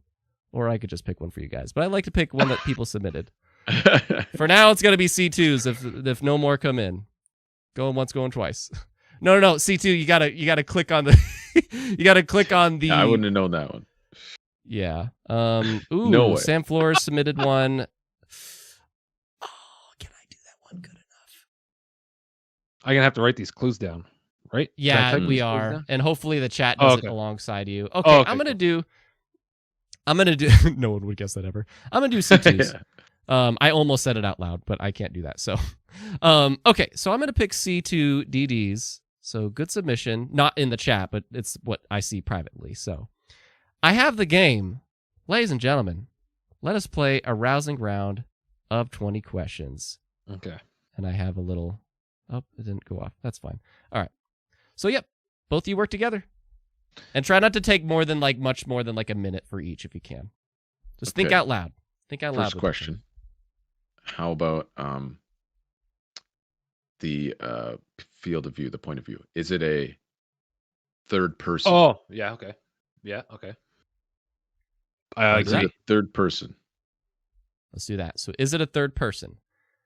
Yes. Okay. Okay.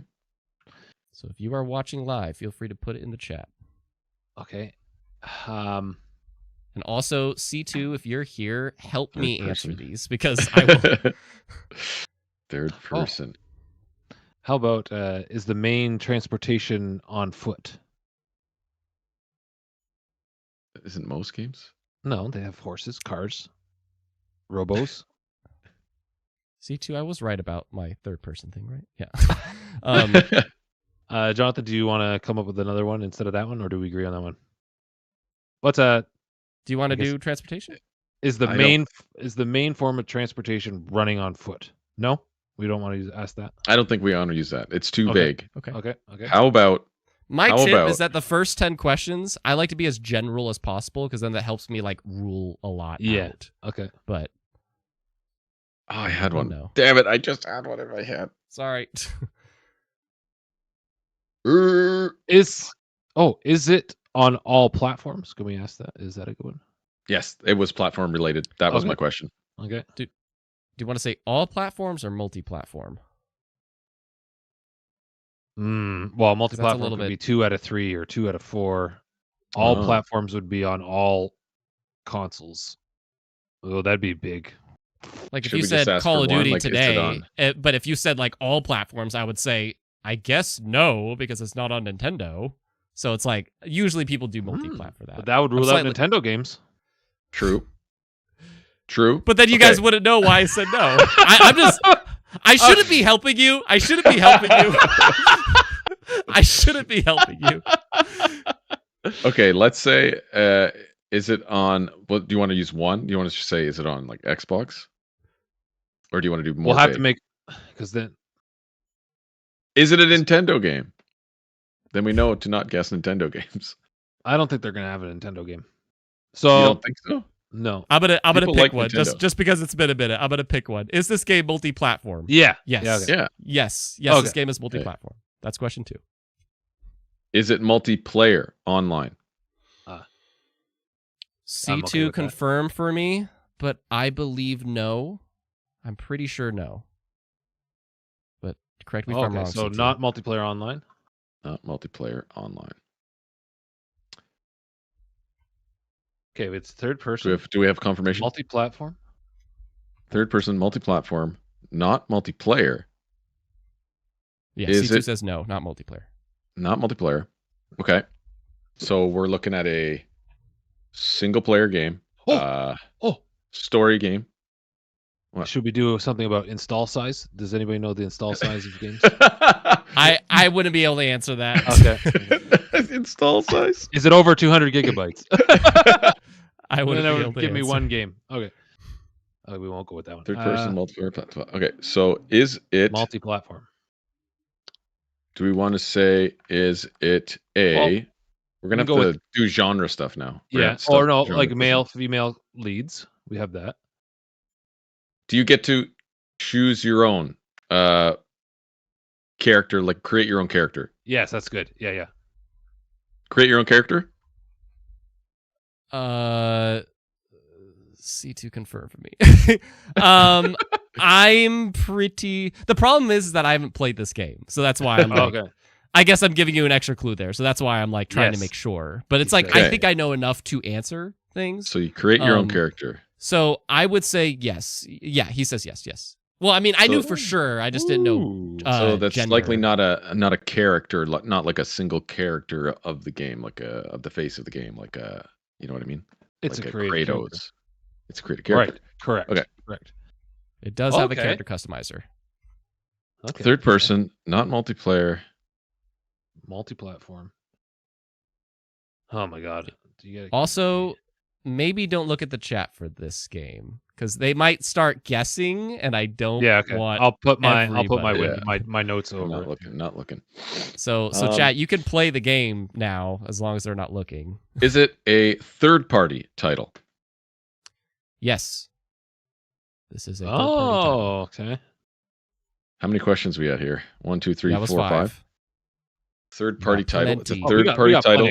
Okay. You can create your own character. It's a third-party title.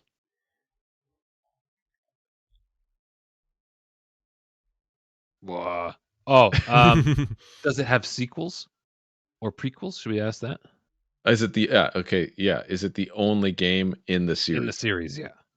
That's a good way to phrase it. No. Oh. This is not a one and done. Damn. So it's a third party. It's not the only game. So it has a sequel or a prequel. Oh, okay. I've got some. Okay.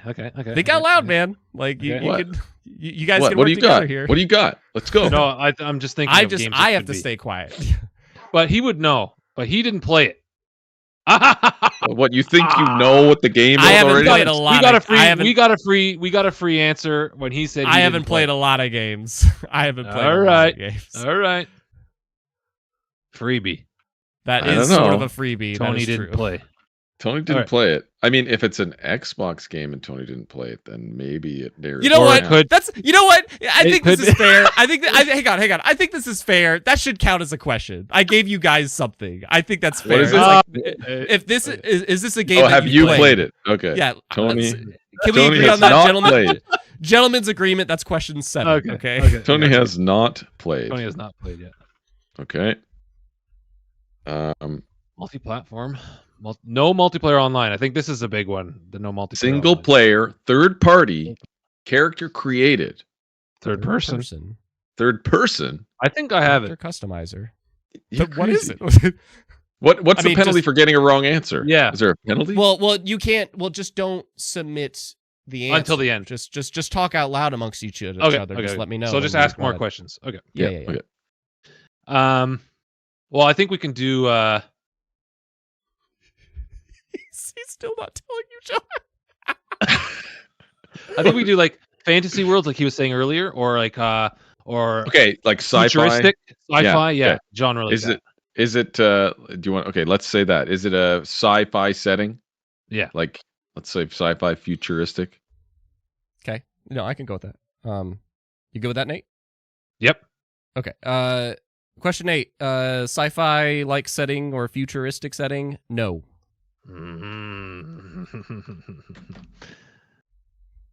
Is it?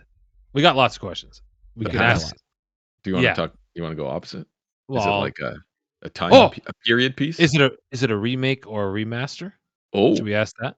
Has it been remade or remastered? Go with that? Yes, I'm okay with that. Okay.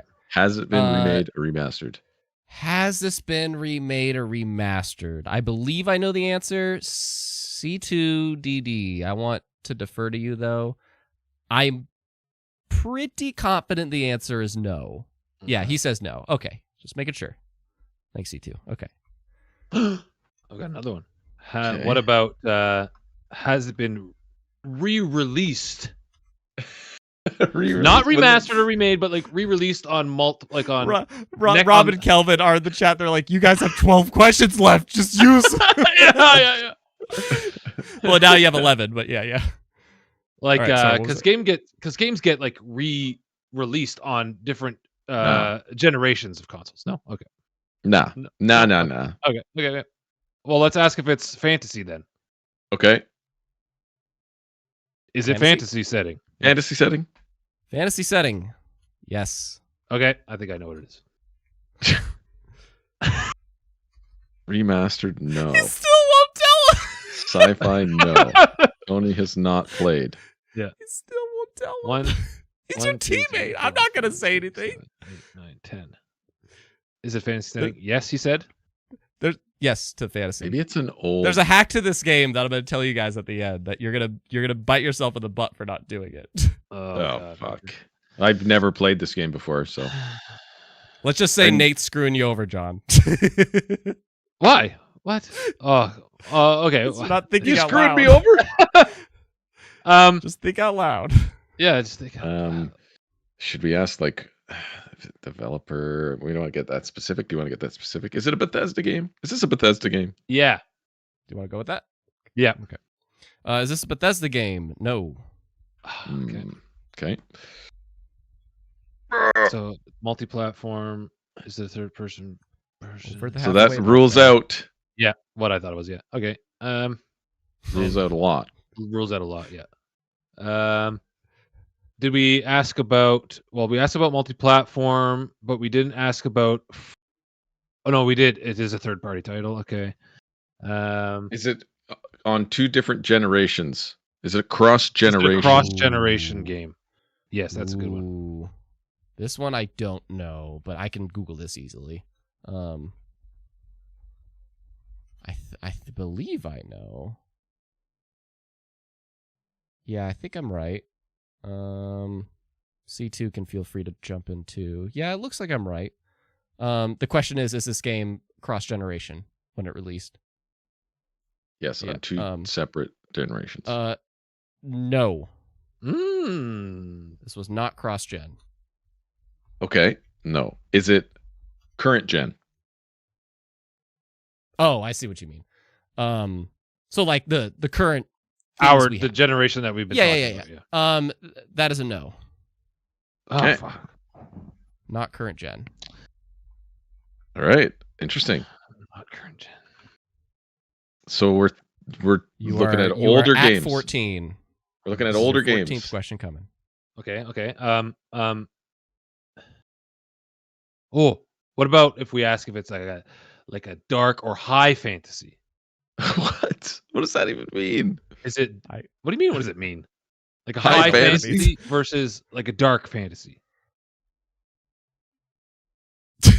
I don't know the difference. I don't know what the difference is. How about if we ask? Is it? Oh, how about if we ask if it has difficulty levels? Can you change the difficulty levels? John? I mean, most games you can. Yeah, most games you can. But these games you cannot. Okay, sure. Or is there one difficulty? Whatever. Yeah. Can you change the difficulty? Stand by. Also, C2, hopefully, can you answer that? I think I'm seeing. Yeah, okay. I believe the answer is yes. Yes, you can. Okay. Yeah, he's confirming. Yep. So yes, you can change the difficulty, which helps narrow out a lot, though. Yeah. Like John was like, I think. I don't know. Like I don't games play you the just games can't. that you can't. That's true. Yeah, that's fair. So third person. Let's go He's trying to rule out Souls games. He says. Yeah. Yeah, exactly. Rule out Souls games, right? So they're gone. Yeah. So Okay. so yes, there are difficulty levels. So Bethesda's are gone. Hmm. Souls games are gone. Multi-platform. I'll just tell you guys Multiplayer now. One of the submissions was Elder Scrolls 5 Skyrim, and I was like, Ah, they're gonna get that so yeah, fast. Yeah. They're gonna get that so fast. No. Not multiplayer game. Third person. It's older gen. Oh, Is sorry. what gen? I wrote wrong in the chat. Gaming Duo. Thanks for pointing that out. You guys know it is.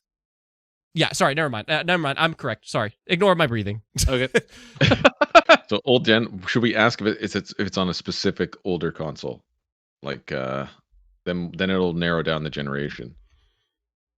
How many questions do we have? 1, 2, 3. Like 5. I think? You are on 15.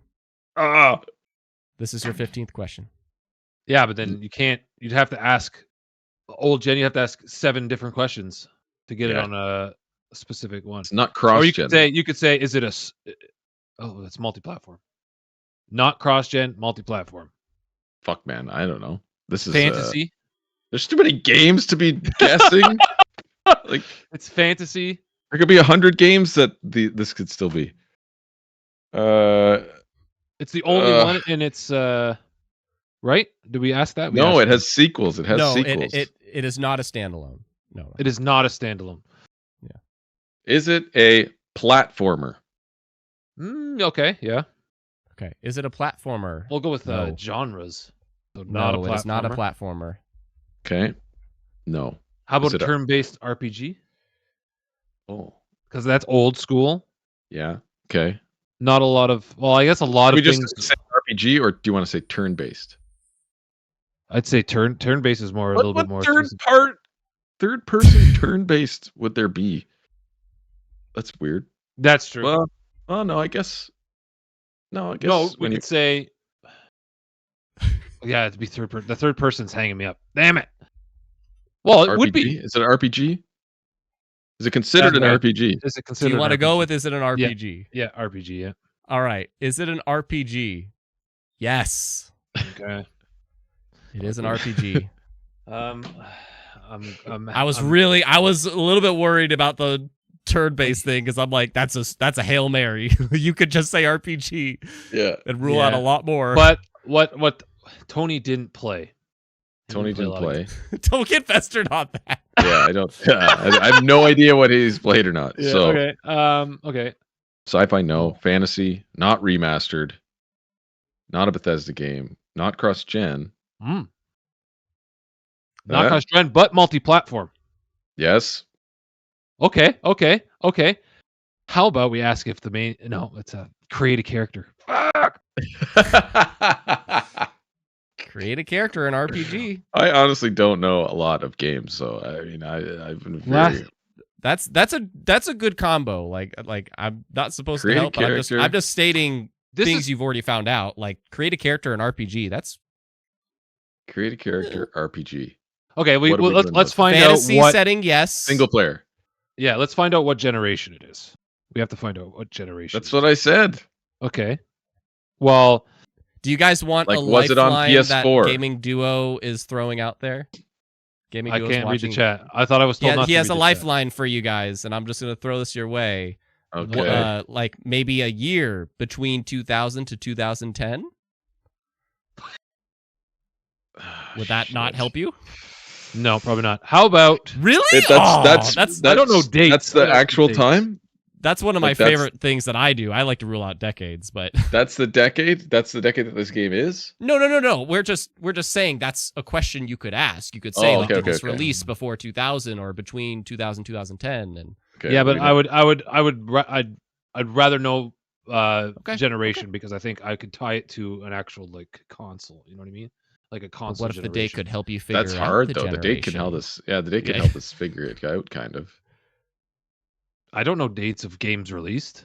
Yeah, are you kidding me?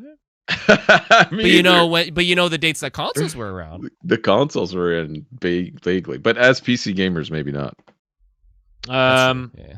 Like I never played freaking Xbox 360. So I guess we'll wouldn't know have anything to do with that. We can. Okay, let's ask date because we can work with a date and then pinpoint when PS2 was out because that was 2001, right? Yes. Okay. And then 6 years So later, before- PS3. 6 years later, PS4. Okay. So let's say, was it after 2006? Okay. And you guys know that it's not on current gen consoles, so you're getting a little window Right. there. Exactly. Mhm. Yeah. So you want to say after 2006? Yes. After 2006. Sure. Okay. How many questions? Was this do you game have? Oh my released God. after 2006, like January 1st, 2006? Yeah. Yes. Okay. And then that would Yes. mean it's before 2020. So we got a Yes, 15-year window. That's a pretty big freaking window. But at least it's a window. But yeah. Well, now we're at what, 16? Oh my We're at god. 17, I think. Is that 17? You are on question 18. This is your 18th question. The third person thing idea. is catching me up. The third person created character, so it's not a Final Fantasy game. It's a fantasy. It's a fantasy RPG. Why couldn't it be a Final Fantasy game? You don't create your own character? Oh, you don't create your own Final character. Fantasy. You do Decent in like arrow. Is there another? Is it Japanese? yeah, let's do that. Yeah. Let's do that. Actually- Is this what? Let's ask if it's no, Japanese is good. We could ask if it's American and then it would rule out the rest of the world. Right? Or do you want to ask Japanese and then rule Just out- Japanese. Okay. I'll ask Okay. Japanese. Okay.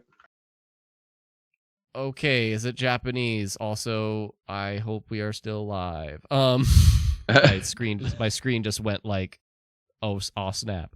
I'm just Yeah, making sure I we're think good. we're good. Okay, yeah. We're good. Sorry, is this game Japanese? Like Japanese developer publisher? Yeah. Developer, yeah, Japanese Yeah. developer. I'll say Japanese developer / publisher. I'm gonna throw you a bone. No. Okay. No. All right. Oh. One more question. Okay. Got You one more have question. question 19 Or and two more question questions. 20. Does it? Should we ask if it has anything to do with dragons? Steffi's room for you guys. The struggle is sure. real. Hang in there, guys. You got Are this. there like dragons in it? Is it dragon centric? Yeah. Is it dragon centric? What is that? That's what a word. Dragon centric. So if Just it's a final, it's a. Are if it's there a fantasy dragons game, in it? If it's a fantasy game and doesn't have dragons in it, like that's pretty. I think I know the answer, but I just want C2 to confirm. But it's like I want to say more, and you'll understand why afterwards. But Dragons. I mean, okay, he says yes. Yes, that's what I would say too. Yes, the answer is yes. Is it Is dragon-centric? Is Okay. it dragon centric? Yes. We have one more question. There's been different versions of this game, but I'm gonna say yes. You have one more question. Some people say like the 20th question has to be, is it blank? And so yeah, but I'm gonna throw you guys a bone. You have 20. You have your last question here. I don't think it'll help us. All right, let's go through it. It's third person. It is multi-platform. It's Would not you like me to multiplayer online. summarize what is Yeah. the most helpful things that you've gotten? So just overall, Okay. it's not multiplayer. You Yep. know it's not a standalone. This was It's part of a this is- series. It's yeah. It has been remade or remastered. It is a fantasy setting. It's an RPG in a fantasy setting that you create your character, or you can, whatever. And it is in the window between 2006 to 2020. You know that window. It was multi-platform. It is not by a Japanese developer or publisher. So what fantasy RPG can you customize your character that is not by a Japanese publisher or Is it developer? going to be like one of the... That's Can I- dragon-centric. Can I talk to? I guess I'll have. Go ahead. Can I He's say your one and teammate. he says one? No. Is this the last question? I mean, you could talk to each other. I'm not going Okay. to respond until you How- ask the question. Okay. I'm thinking, Jonathan, it's Dragon Age. I was thinking that. So we got, it's not Japanese. It's after 2006. Before 2020, there was, I think, 2. Like Origins, you mean? Well, like the first one? Well, it could be. No, the first one was. Yeah, the first one was on 360, and then Inquisition, and then the second and third one was before. Way before 2020, because the latest one has been made 10 years after, so it's been since 2010. They made the last Dragon Age, which was Inquisition, in 2010-ish. Oh no, that was like 2013 or something. Well, they said 10. Oh, okay, sorry, yeah, 2030 because it's 2024. Right, I'm thinking before 2020, but it's Dragon centric. Should we ask if it's part of the Dragon Age series as our last question? I guess so, but then it would throw me off my whole game. You'll rule out the Dragon Age series or find out it's in the Dragon Age series. Yeah, exactly. So... And then we have our guess after that, right? Yes. Okay.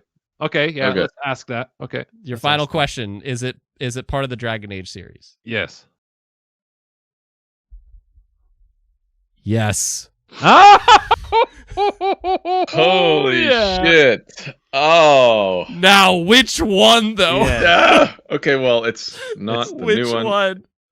2006. It's either Dragon Origins or Inquisition. 2020. No, there's Dragon Age Origins, Dragon Age 2. Dragon Age 2? Oh, 2 was a 2011. And then fuck. Yeah. There's 3. There's 3 games that can be. We got to take a Hail That's Mary. why when it was like, is it Dragon centric? I'm like, I certainly hope so. I certainly hope so. I think we should just go with the OG. Because it's either because OG is the favorable one. Yeah. And then it's Inquisition, then it's number 2, right? So I think the most popular guess would be Dragon Age, the first one. Origins. Okay, well, you want to ask that? Are we going to ask that? Sure. Is it Dragon Age Origins?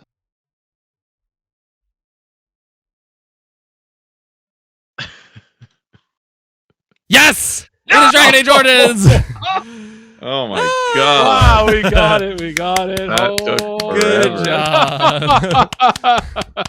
It is Dragon Age Origins.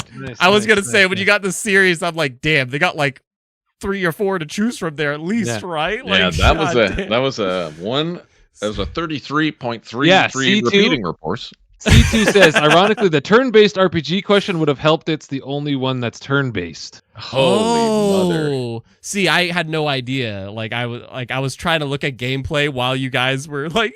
That's true. It was turn-based. Oh man, I didn't know that. Oh Sweet. My god! Woo! And that's why, I was really worried it. picking that one, man, because I'm like, I have friends that have talked about Dragon Age like crazy, but I am not sure of the specifics.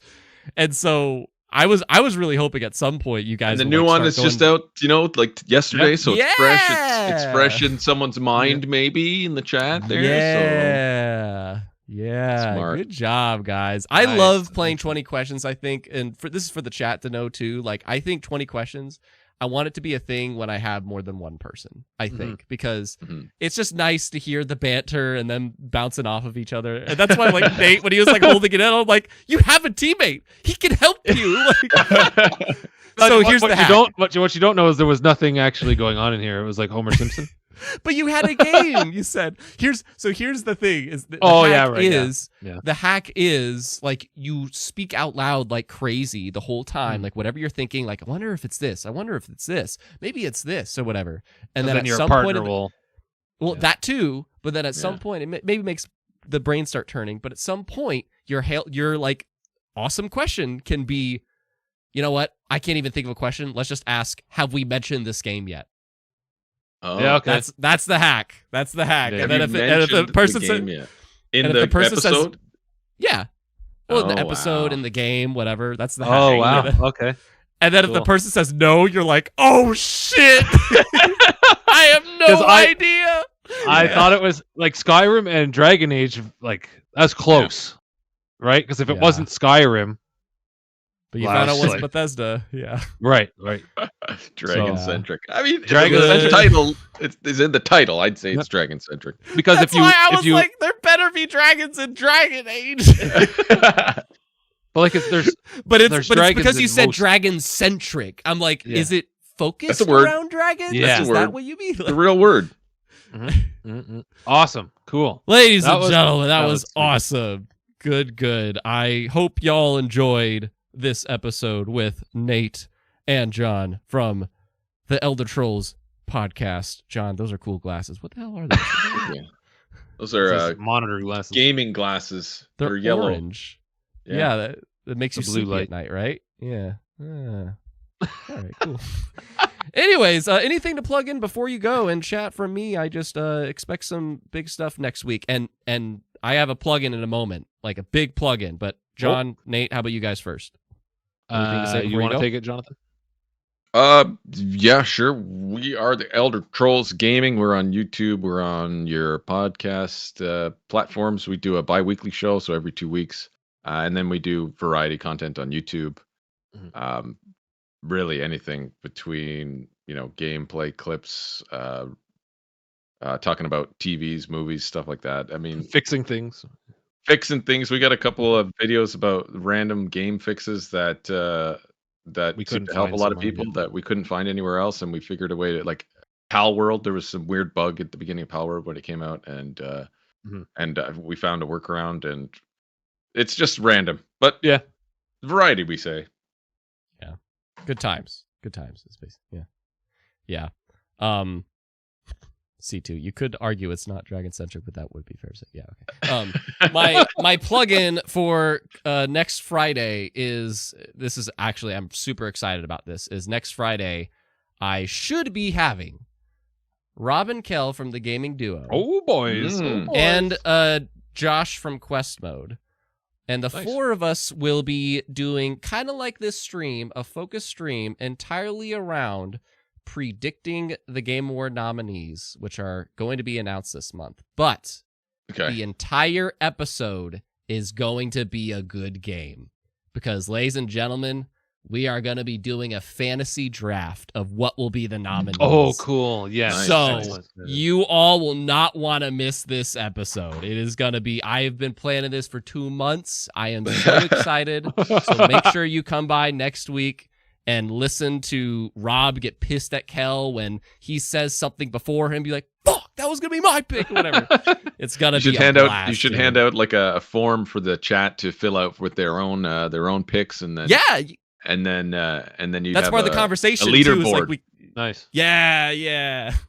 So it's gonna be so much fun. So I hope I will see you guys next week for that, as well as some kind of maybe big picture updates earlier on in the week. But until then, I hope you all had a good game tonight and a good game this weekend. So thank you, Nate and John, for joining, and I will see you all later. Thanks, guys. Thanks, Tony. Peace